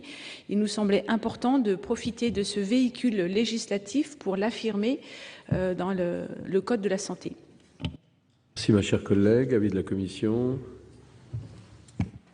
Oui, alors cette précision en réalité n'est pas juridiquement nécessaire, mais en même temps on aborde un sujet très important que nous avons eu l'occasion aussi d'exposer lors de la première lecture du projet de loi sur la fin de vie. L'amendement permet donc cette discussion sans doute ici, mais est-ce que ce n'est pas plutôt une interrogation quant au financement? Parce que effectivement dans ce projet de loi de santé, le gros problème sur notamment le DPC, c'est quid du financement? Et donc, ça permet effectivement peut-être de l'aborder ici. Donc, c'est une demande de retrait, néanmoins, après aussi l'avis du gouvernement. Avis du gouvernement. Monsieur le Président, Mesdames et Messieurs les sénateurs, effectivement, cette thématique de la formation des professionnels de santé aux soins palliatifs, c'est une thématique prioritaire. C'est une thématique prioritaire pour le Président de la République, qui l'a dit, qui a souhaité que, effectivement, cette thématique soit prise en compte dès la rentrée 2015, c'est-à-dire au moment où je vous parle, c'est déjà en place en fait, dès la rentrée 2015 dans toutes les universités de médecine de France et dans toutes les écoles pour les professionnels du paramédical. Et donc, comme je vous l'ai dit, en ce qui concerne la formation initiale, il y a un arrêté pluriannuel. Donc, le président de la République l'a annoncé, l'arrêté, il était déjà fait, en quelque sorte, pris. Et donc, eh bien, le ministère a personnellement appelé tous les doyens de toutes les facultés de France avant cette rentrée 2015 pour que chaque doyen s'assure que dans son université, cette formation initiale, là je vous parle de la formation initiale, pas de la formation continue, que cette formation initiale sur les soins palliatifs soit bien intégrée dans la formation des étudiants en médecine, mais aussi des étudiants infirmiers, enfin tout ce qui concerne le paramédical. Pour ce qui concerne la formation continue, c'est la même réponse que ce que je vous ai fait tout à l'heure, c'est-à-dire qu'il y a des thèmes prioritaires qui sont intégrés dans un arrêté qui paraît chaque année, qui doit paraître dans le cours de l'année, je crois que c'est en fin d'année, en décembre, et qui retient donc des thèmes prioritaires. Et bien sûr qu'avec nous sommes tenus de suivre la volonté du président de la République. Et donc, dans cet arrêté, il y aura également, dans les thèmes prioritaires, la prise en compte des soins palliatifs. Donc, vous avez raison, l'intention est tout à fait bonne. Mais encore une fois, ça ne doit pas figurer dans la loi, ça figure dans des arrêtés. Et donc, avis défavorable. Merci. Je mets aux voix l'amendement. Monsieur Vatrin, pour explication de vote. Et Monsieur le Président, avec l'accord de ma collègue, on va maintenir, et du groupe CRC, on va maintenir cet amendement. Et j'en profite pour revenir sur l'argument exposé par Madame la Ministre, qu'elle a répété, je crois, 3 fois, par rapport au fait que finalement, ces amendements, celui-ci et les précédents, n'auraient pas leur place dans ce texte, puisque finalement le problème a été traité par le gouvernement au titre de la formation initiale et que des décrets interviendraient pour agir sur ces mêmes sujets, mais dans le cadre de la formation continue. Mais pour ma part, je considère que les choses évoluent. C'est pas parce qu'un médecin a reçu une formation initiale sur les questions de précarité, sur les questions des soins palliatifs, que cette connaissance va rester valable des dizaines et des dizaines d'années. Alors, sur la précarité, ça paraît évident que les publics ne sont pas les mêmes, qui sont touchés par ce phénomène, que l'acuité peut être aussi plus ou moins grande et évoluer également, et que les formes, en tout cas, vont être différentes. Donc, il y a besoin d'une actualisation, c'est bien le sens du développement professionnel continu. Même chose sur les soins palliatifs. On ne peut pas considérer que dans 20 ans, on aura la même façon de s'adresser à un malade en fin de vie qu'aujourd'hui. Donc, il y a bien nécessité, à mon avis, d'intégrer dans la loi cette nécessité de formation continue sur des sujets aussi importants que cela et dont on n'avait pas remis en cause l'importance. Alors, c'est simplement, pour finir sur le dernier point, vous dites tout cela relève de la loi. Alors, pourquoi dans la loi, précisément, et dans cette loi dont nous discutons aujourd'hui, vous avez ajouté, vous, le gouvernement, la maîtrise médicalisée des dépenses de santé comme étant quelque chose qu'il fallait introduire dans la loi plus que d'autres éléments qui nous paraissent plus importants. Merci. Oui, Madame Blandin, pour explication de vote. Les écologistes soutiendront cet amendement. Quand Madame la Ministre s'adresse à tous en disant « Pourquoi la formation continue ? L'initiale vaut autant ». Je voudrais quand même rappeler, et particulièrement au public, que le législateur n'a pas le droit d'intervenir dans la formation initiale, qui nous préoccupe énormément. Mais c'est comme ça. Et quand, Madame la Ministre, vous nous dites le président de la République, sensible à ce sujet, téléphone à tous les doyens, sur le fond, nous nous en félicitons, mais sur la forme, on se demande si on n'est pas en monarchie, quoi. On aimerait bien que ce soit le Parlement qui oriente les choix de santé publique. Enfin, le sujet des soins palliatifs, que je ne confonds pas avec celui de l'aide à mourir dans la dignité, que par ailleurs nous soutenons, mais le sujet des soins palliatifs concerne toute la population, toutes les familles, et un jour chacun d'entre nous, et je trouve ça fondamental d'actualiser les connaissances des médecins. Merci, ma chère collègue. Je mets donc aux voix l'amendement 768. Qui est pour?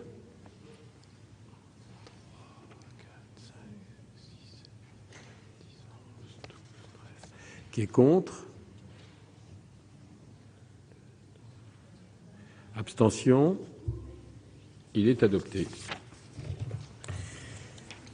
Je suis saisi de 7 amendements identiques faisant l'objet d'une discussion commune. Le premier, le 110 rectifié, n'est pas soutenu.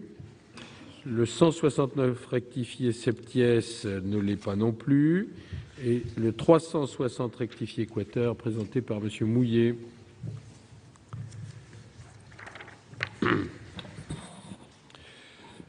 Monsieur le Président, Madame la Ministre, donc cet amendement concerne les enjeux autour du handicap. La méconnaissance du handicap et de son impact sur la vie quotidienne des personnes rend le système de santé peu accessible aux personnes handicapées. La formation des professionnels de santé est un enjeu important dans l'optique de transformer leurs pratiques. Ainsi, la loi du 11 février 2005 avait inscrit au sein du Code de la santé publique l'obligation d'intégrer dans la formation initiale et continue une formation spécifique au handicap. Cet amendement vise à rendre obligatoire dans le DPC la mise en œuvre de formations au handicap. Voilà l'objet de l'amendement. Merci, mon cher collègue. Le 377 rectifié bis n'est pas défendu. Le 541, Madame Génisson ou Monsieur Donini.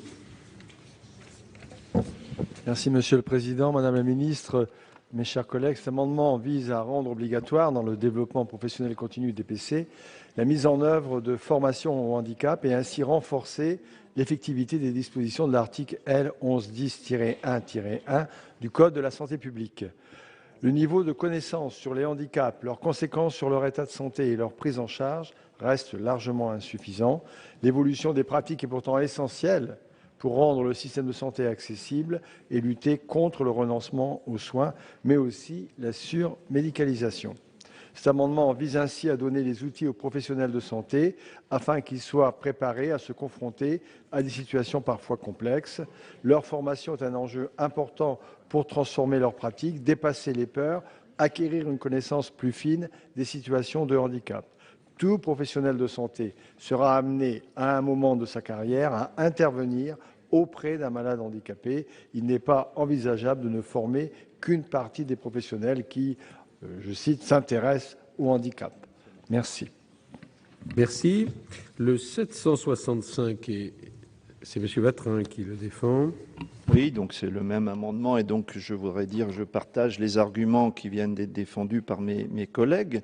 Simplement ajouter un rappel à la loi du 11 février 2005, puisque cette loi avait inscrit au sein du Code de la santé publique l'obligation d'intégrer dans la formation initiale et continue une formation spécifique au handicap. Je pense qu'il est intéressant d'ailleurs de reprendre les termes de cette loi. Les professionnels de santé du secteur médico-social reçoivent au cours de leur formation initiale et continue une formation spécifique concernant l'évolution des connaissances relatives aux pathologies à l'origine des handicaps et les innovations thérapeutiques, technologiques, pédagogiques, éducatives et sociales les concernant, l'accueil et l'accompagnement des personnes handicapées ainsi que l'annonce du handicap.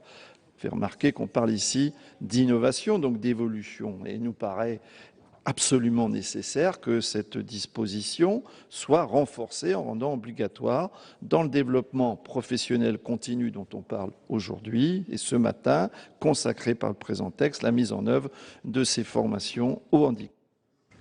Merci, mon cher collègue. Le 1091 est soutenu par Madame Blandin.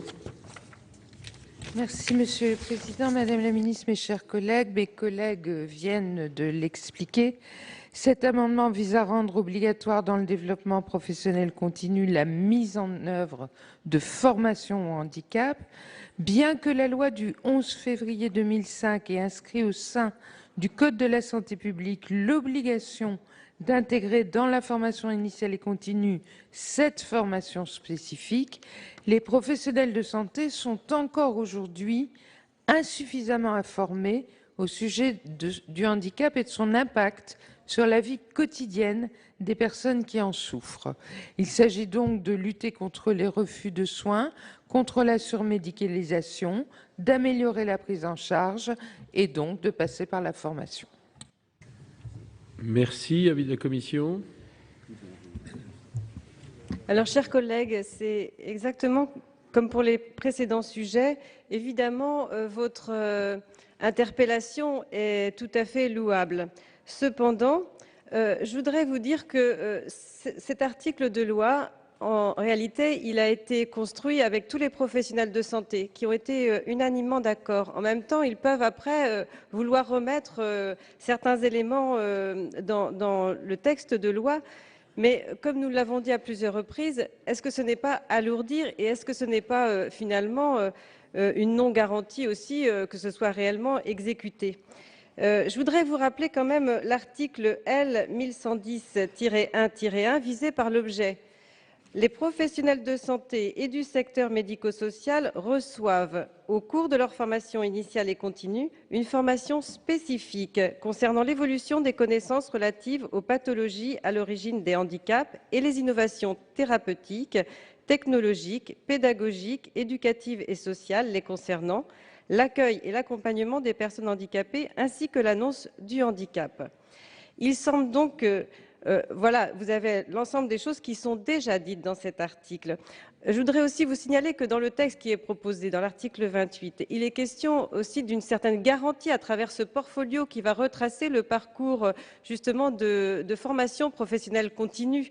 Et donc cette garantie qui sera supervisée par les professionnels et par les autorités inhérentes aux professionnels de santé, eh bien, sauront pointer si effectivement il y a des actualisations à faire. Parce que j'entends bien qu'effectivement les populations changent, que les thérapeutes changent et qu'il faut effectivement tout le temps se former. Mais justement, ce portfolio, il donnera une traçabilité de ces formations qui seront données aux professionnels. Donc je pense que c'est une garantie suffisante. Donc une nouvelle fois, je vais vous demander de retirer, même si je trouve que le sujet est éminemment important, mais il a déjà été finalement beaucoup discuté, beaucoup débattu, et notamment dans l'article 1er. Donc c'est une demande de retrait, après aussi l'avis du gouvernement. Avis du gouvernement. Monsieur le Président, Mesdames et Messieurs les sénateurs, l'accès aux soins des personnes handicapées, chacun et chacune ici a probablement conscience qu'il s'agit également d'une de mes priorités et également d'une priorité de la ministre de la Santé. Force est de reconnaître que la grande majorité des médecins et des professionnels de santé ne sont pas formés au handicap. Je suis, je crois, bien placée pour le savoir moi-même étant professionnelle de santé. Et donc, ça fait effectivement partie de notre travail au quotidien de résoudre cette question et que les médecins soient mieux formés à la question du handicap en général, à la fois en formation initiale et en formation continue. Ça a été dit par plusieurs d'entre vous et par Madame la rapporteure. En réalité, la formation des médecins au handicap, c'est déjà dans la loi. C'est la loi de 2005. Et pourtant, je viens de vous dire que je considérais que les médecins n'étaient pas suffisamment formés au handicap. Je ne suis pas sûre que le réinscrire une deuxième fois améliore cette situation. Et donc, il y a un certain nombre de travaux qui sont en cours pour justement l'améliorer, cette situation. D'abord, il y a, comme je vous l'ai dit, la question de la formation initiale et clairement, avec les situations de vulnérabilité, le handicap est désormais pris en compte dans la formation initiale des jeunes médecins. Et puis, il y a, comme je vous l'ai dit également, la question du DPC, de l'arrêté annuel, et la question du handicap fait également partie des thèmes prioritaires dans l'arrêté qui sera pris prochainement sur les thèmes prioritaires du DPC. Ça, c'est pour le handicap en général. Et puis, il y a la question de l'autisme, parce que je crois qu'il est important aussi dans cette question de la formation des professionnels d'aborder la question de l'autisme, puisque comme vous le savez, il y a des recommandations qui datent de 2012, des recommandations de la Haute Autorité de Santé, et qui doivent être diffusées à l'ensemble des professionnels, pas seulement les professionnels de santé, qui, d'une façon ou d'une autre, accompagnent les enfants avec autisme, puisqu'il s'agit de recommandations qui concernent les enfants. Et très clairement, eh bien, la ministre de la Santé a décidé que c'était une priorité. Le cahier des charges est en cours de rédaction pour le DPC, puisqu'il est important que les formations qui soient dispensées soient en conformité avec les recommandations de la Haute Autorité de Santé. C'est donc quelque chose que j'avais annoncé lors du Conseil national sur l'autisme en avril, que les formations dispensées dans le cadre du DPC seraient conformes aux recommandations de l'HAS. Eh bien, c'est en cours puisque le cahier des charges est en cours de rédaction et ces formations donc pour les professionnels de santé seront en conformité avec ces recommandations de 2012. Je veux compléter mon propos sur l'autisme en vous disant qu'il y a évidemment le même travail qui est fait pour l'ensemble des professionnels et notamment toutes les écoles du travail social à qui on a demandé cette année de nous faire un retour sur les programmes qui sont intégrés pour leurs étudiants, à la fois sur le handicap, mais en particulier sur l'autisme. Et ensuite, et bien sûr, on leur a donné des consignes pour respecter dans leurs enseignements les recommandations de la Haute Autorité de Santé. Il a été fait exactement la même chose pour toutes les écoles paramédicales, et encore en particulier sur l'autisme et sur le respect des recommandations de la Haute Autorité de Santé. Je vous donne tous ces détails parce que d'abord je crois que c'est extrêmement important que vous les connaissiez parce que vous êtes nombreux ici à être très impliqués dans les questions du handicap et de l'autisme en particulier. Et aussi pour vous dire que cette question de la formation des professionnels de santé de façon générale, elle ne se résume pas à la loi puisque, encore une fois, c'est déjà inscrit dans la loi de 2005 et malheureusement, ça n'est pas forcément finalement mis en place partout. Et donc, il y a tout un travail ensuite d'organisation finalement à réaliser ce que nous faisons. Et donc, pour toutes ces raisons, et principalement parce que ce que vous proposez, même si l'intention est louable, eh bien, ça n'a pas à être écrit une deuxième fois dans la loi, mon avis est défavorable. Merci Madame la Ministre. Donc je vais mettre aux voix l'ensemble de ces amendements identiques avec avis défavorable du gouvernement. Qui est pour? Pour 3, 4. Qui est contre? Abstention? Ils ne sont pas adoptés. Je suis saisi de deux amendements faisant l'objet d'une discussion commune. Le 150 rectifié, c'est Monsieur Mouillet qui présente. Monsieur le Président, Madame la Ministre, l'objet de cet amendement est donc de modifier la dernière phrase de l'alinéa 11, qui est rédigée ainsi: pour des professionnels salariés, ce choix s'effectue en lien avec l'employeur. Et donc, nous considérons que ça contrarie l'esprit de l'article dans la mesure où il est affirmé précédemment qu'il s'agit d'un choix personnel. Donc, c'est au professionnel de santé salarié d'arrêter son choix en fonction des priorités définies à l'article L. 4021-2 et d'en informer son employeur. On peut considérer que le professionnel est apte à choisir par lui-même parmi les modules proposés celui qui convient le mieux à l'exercice de sa profession. Voilà, donc on est bien sur la notion de choix concernant les professionnels de santé. Merci, mon cher collègue. Le 200 à rectifier, c'est M. Barbier qui présente. Merci, Monsieur le Président, Madame la Ministre. Cet amendement va un petit peu dans le même sens, c'est une rédaction un petit peu différente. En effet, à la suite de la proposition du parcours pluriannuel proposé par les conseils nationaux, le professionnel choisit les actions auxquelles il s'inscrit.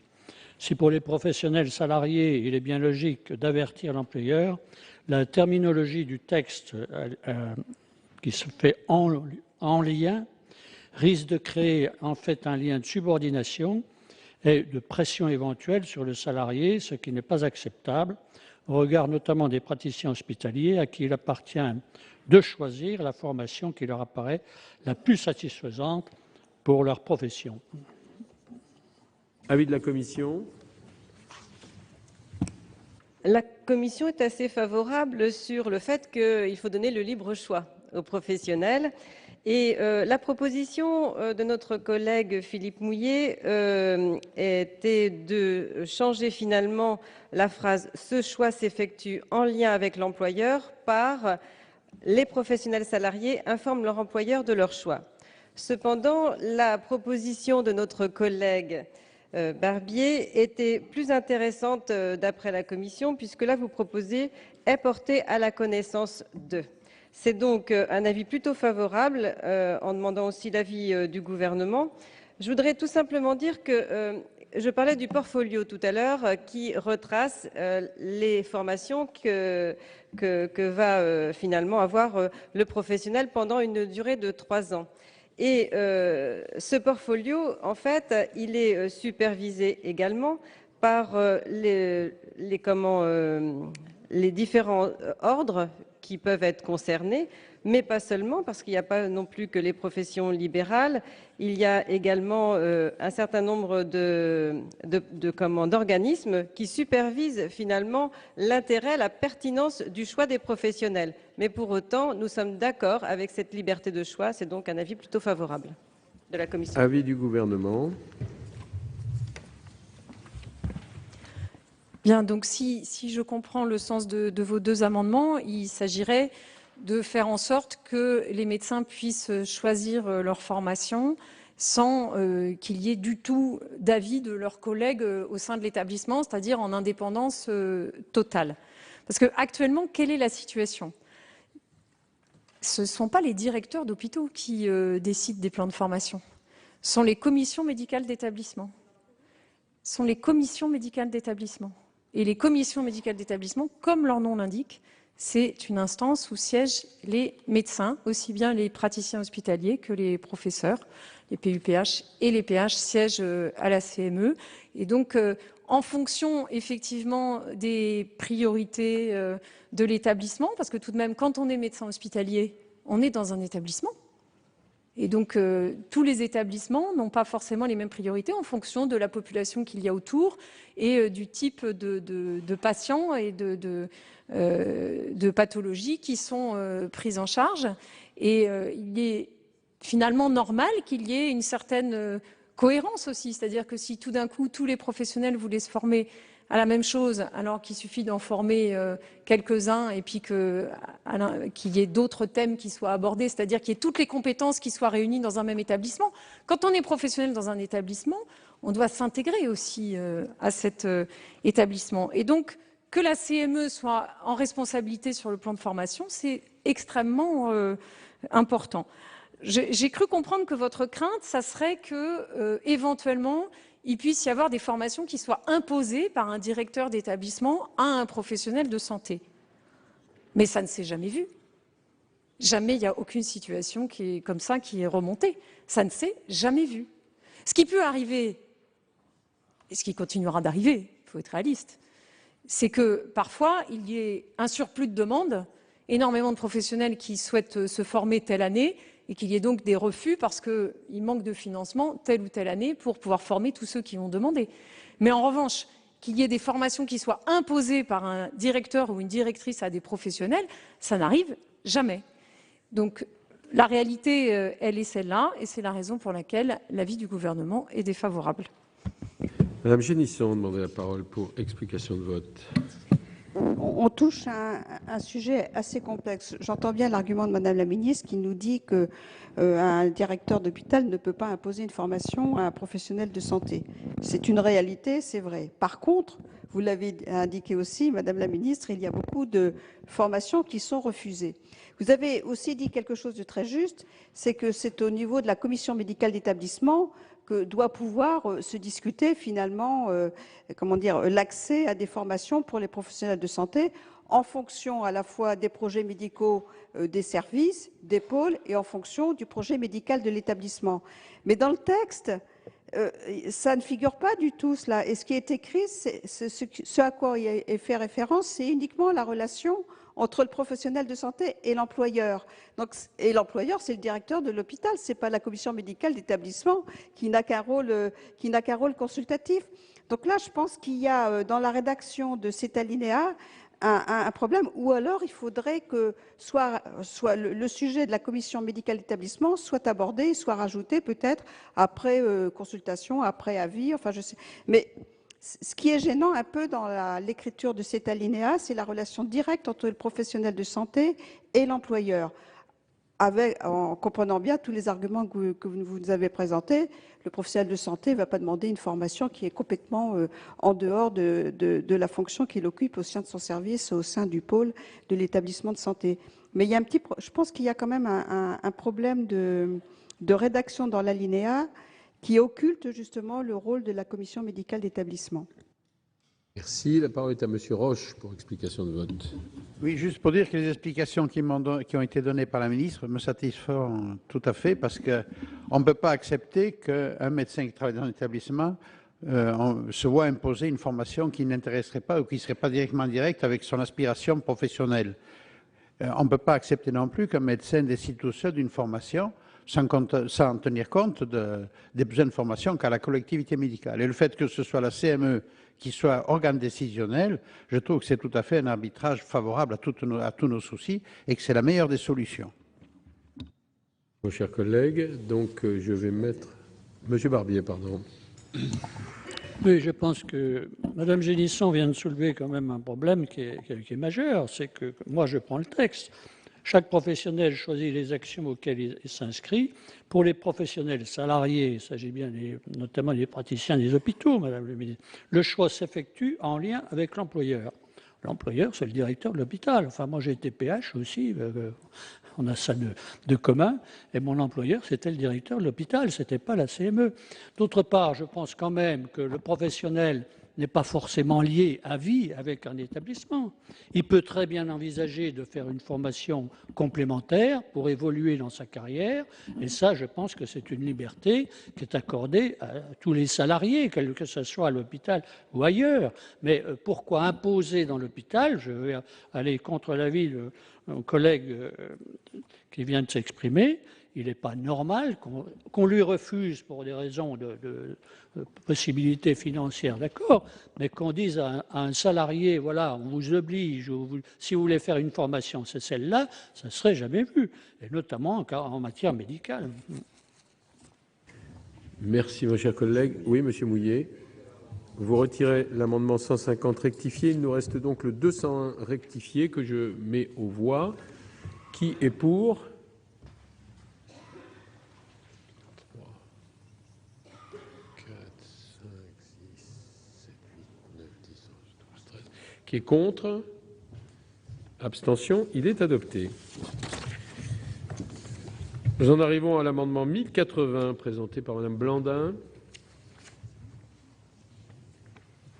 Monsieur le Président, merci. Madame la Ministre, mes chers collègues, la santé environnementale, elle s'intéresse à l'ensemble des effets sur la santé de l'homme dus à ses conditions de vie, les expositions environnementales ou professionnelles, ou à la contamination des milieux où il évolue, l'eau, l'air, le sol, etc.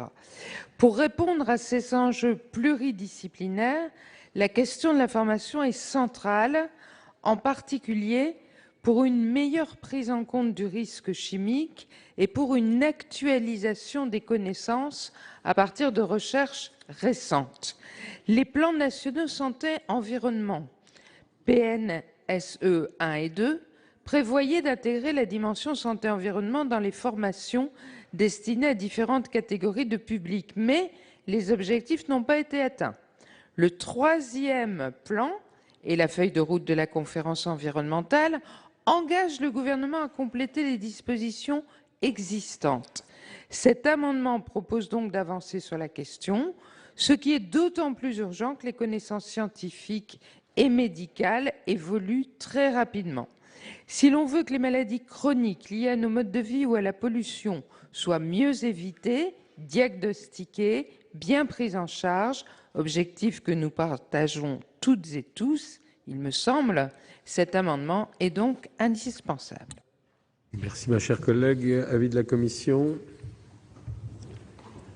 Alors, chers collègues, ce qui est indispensable, ce qui a été indispensable, c'est que nous parlions de tous ces sujets de santé vis-à-vis de notre environnement.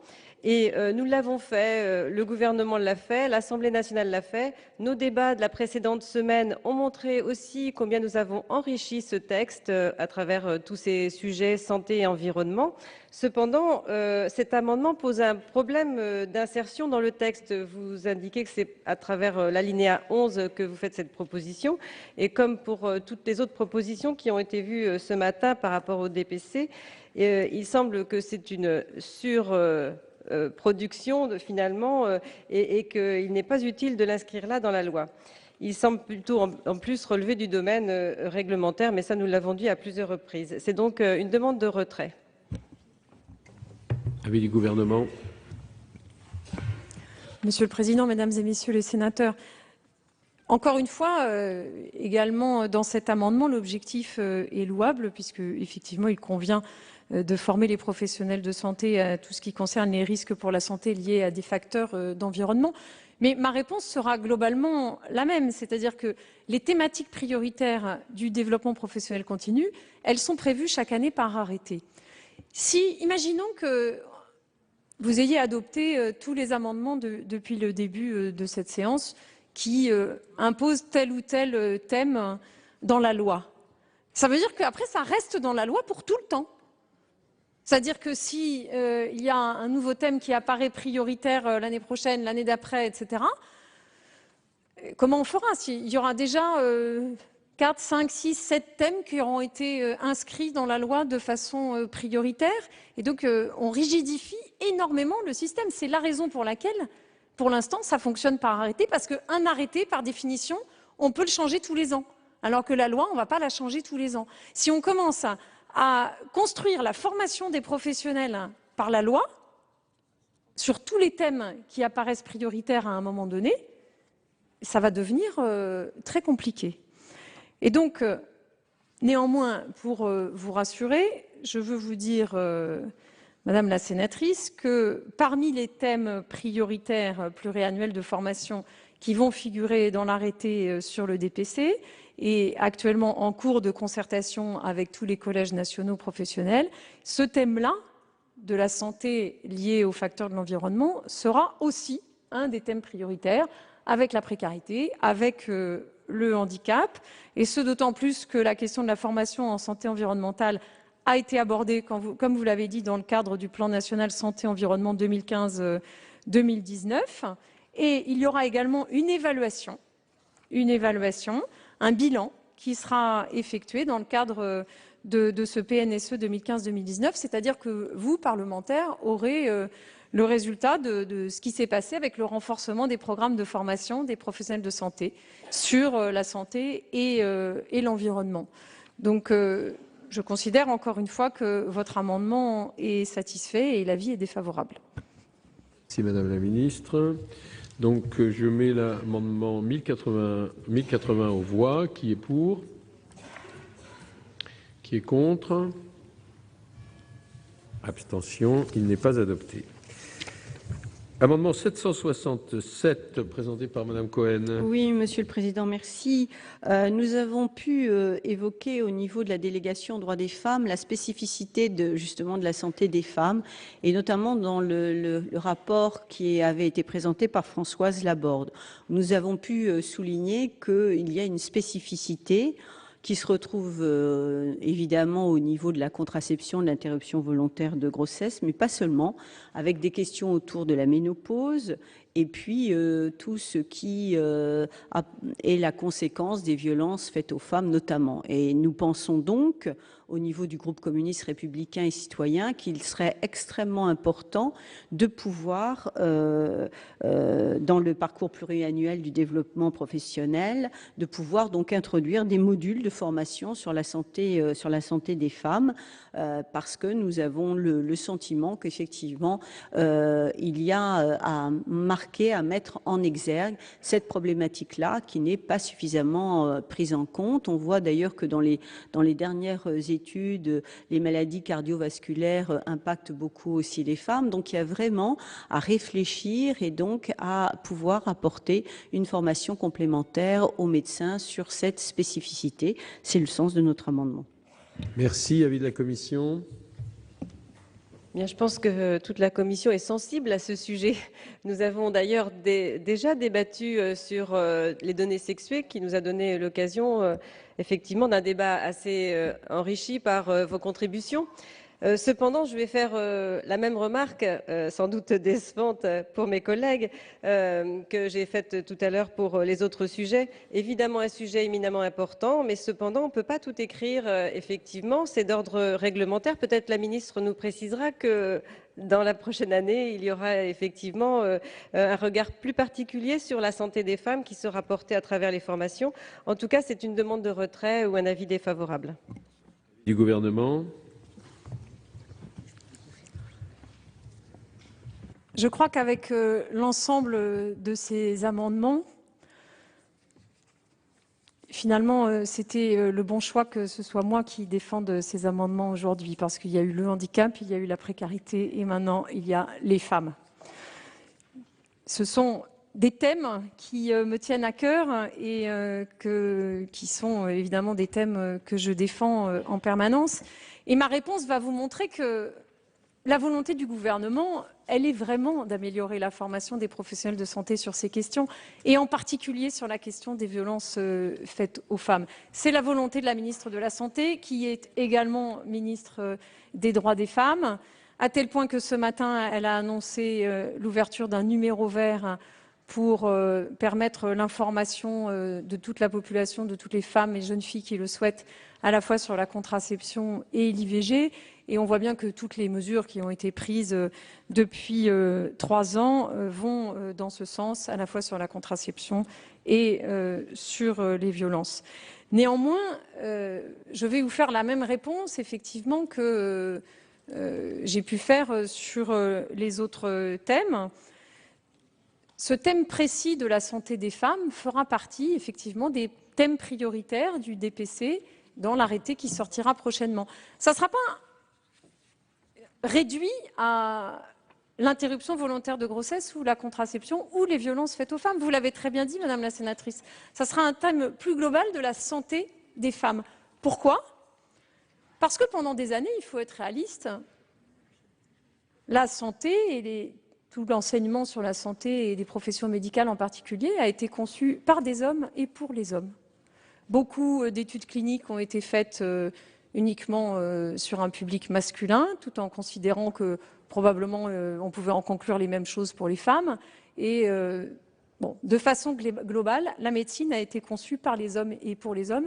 Et donc il est extrêmement important maintenant qu'il y ait un rattrapage, une sorte de rattrapage sur la santé des femmes en particulier. C'est la raison pour laquelle ce thème a été retenu par Marisol Touraine pour faire partie des questions prioritaires.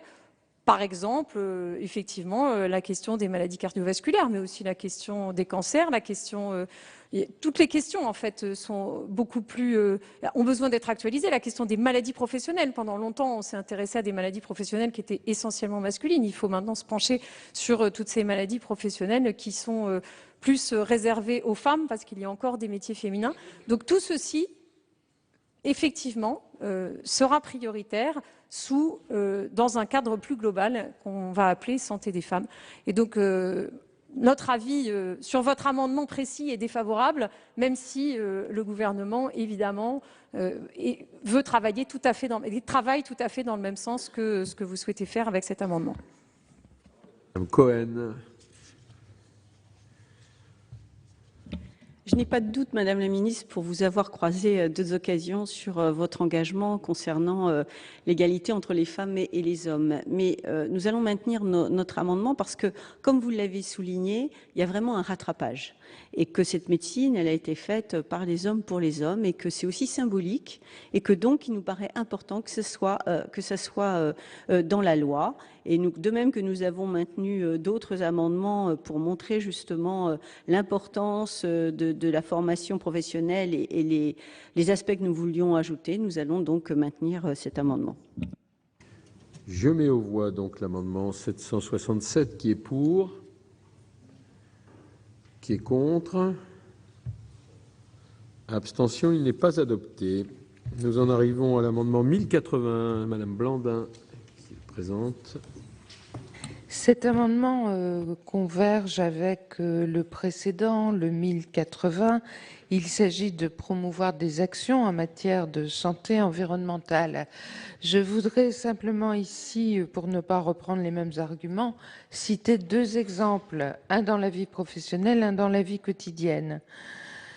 Si une femme est salariée dans une usine de solvants et qu'elle est en âge de procréer, bien informée par son médecin et avec le consentement de son employeur, elle pourra être tenue à l'écart des postes où sont manipulés les éthers de glycol.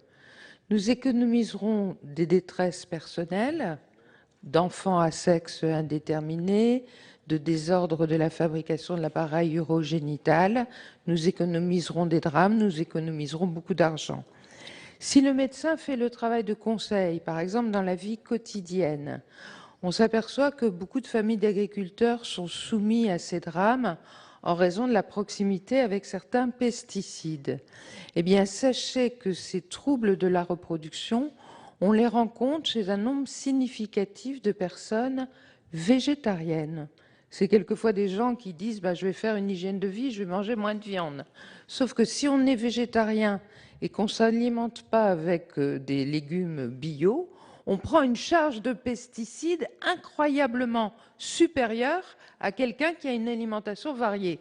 Eh bien, si le médecin est bien formé, il peut donner des conseils de base qui font faire des économies et qui évitent des drames.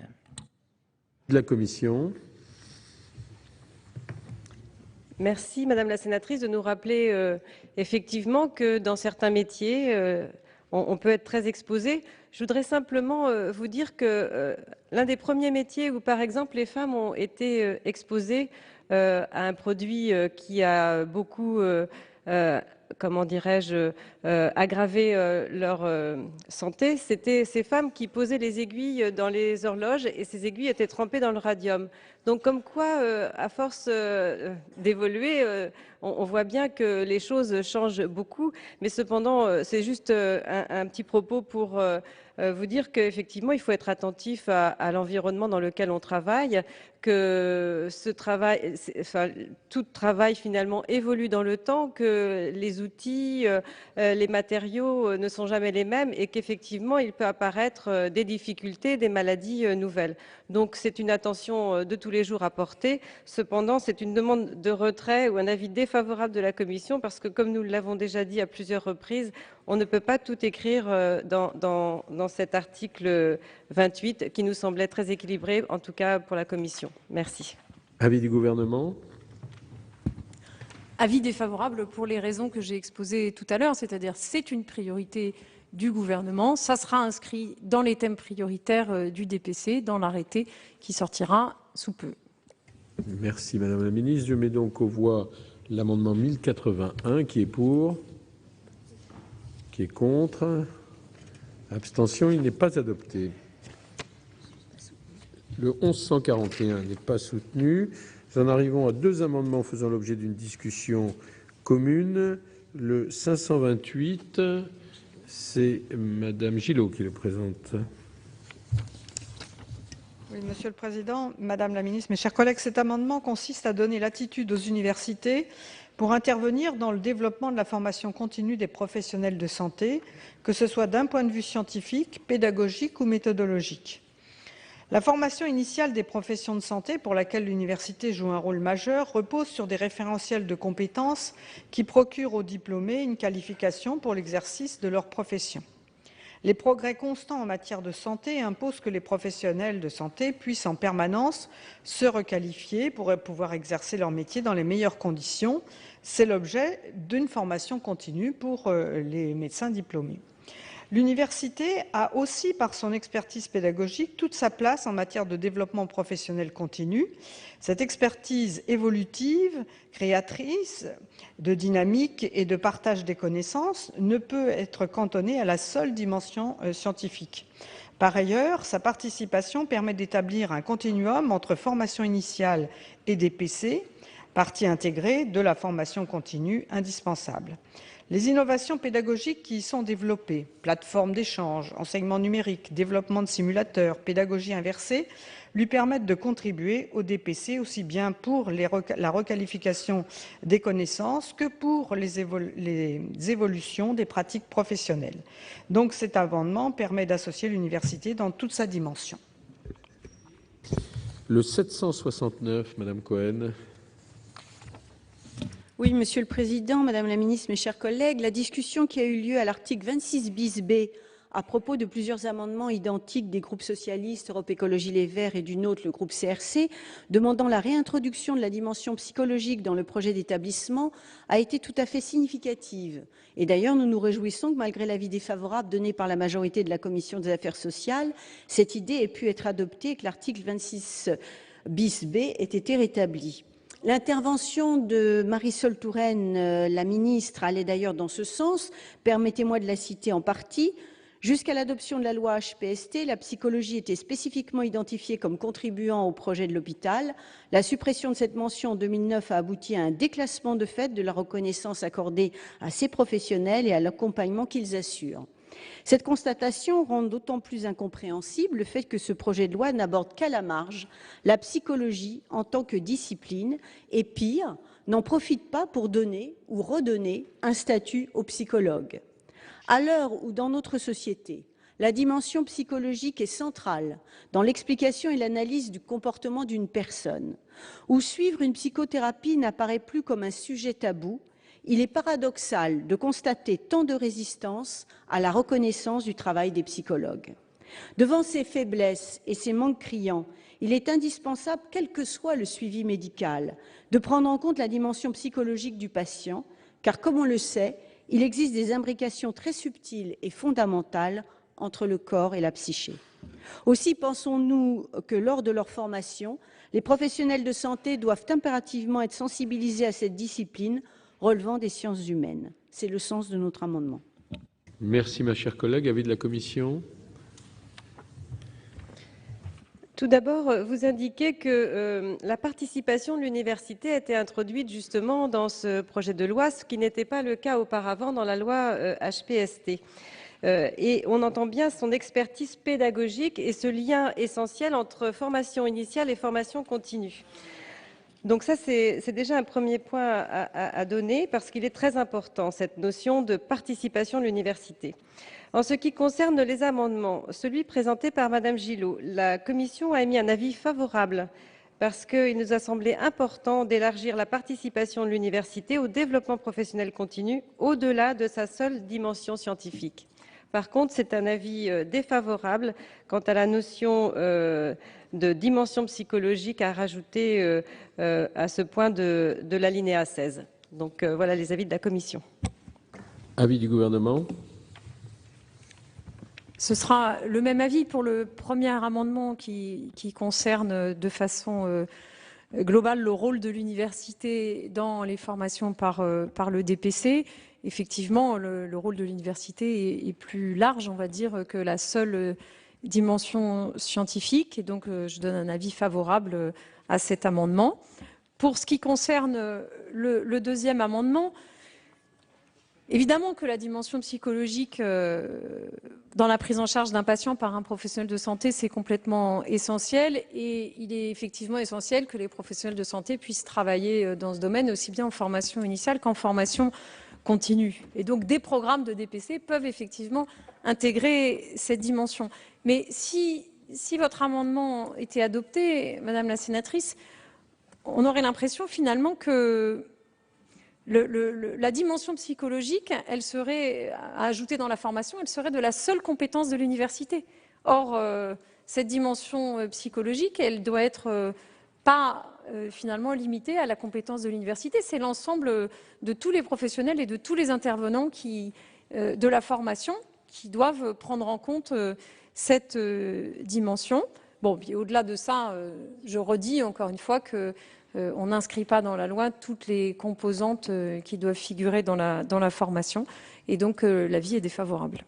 Voilà, vous avez donc pu suivre la suite de l'examen du projet de loi de modernisation du système de santé. Les sénateurs se sont déjà prononcés sur plusieurs mesures phares du texte. Ils ont rejeté la mise en place du tiers payant généralisé et la mise en place du paquet neutre. Ce matin, ils se sont prononcés sur un article important qui concerne l'accompagnement des personnes handicapées. Je vous rappelle que le vote solennel sur le projet de loi sur la santé aura lieu le mardi 6 octobre.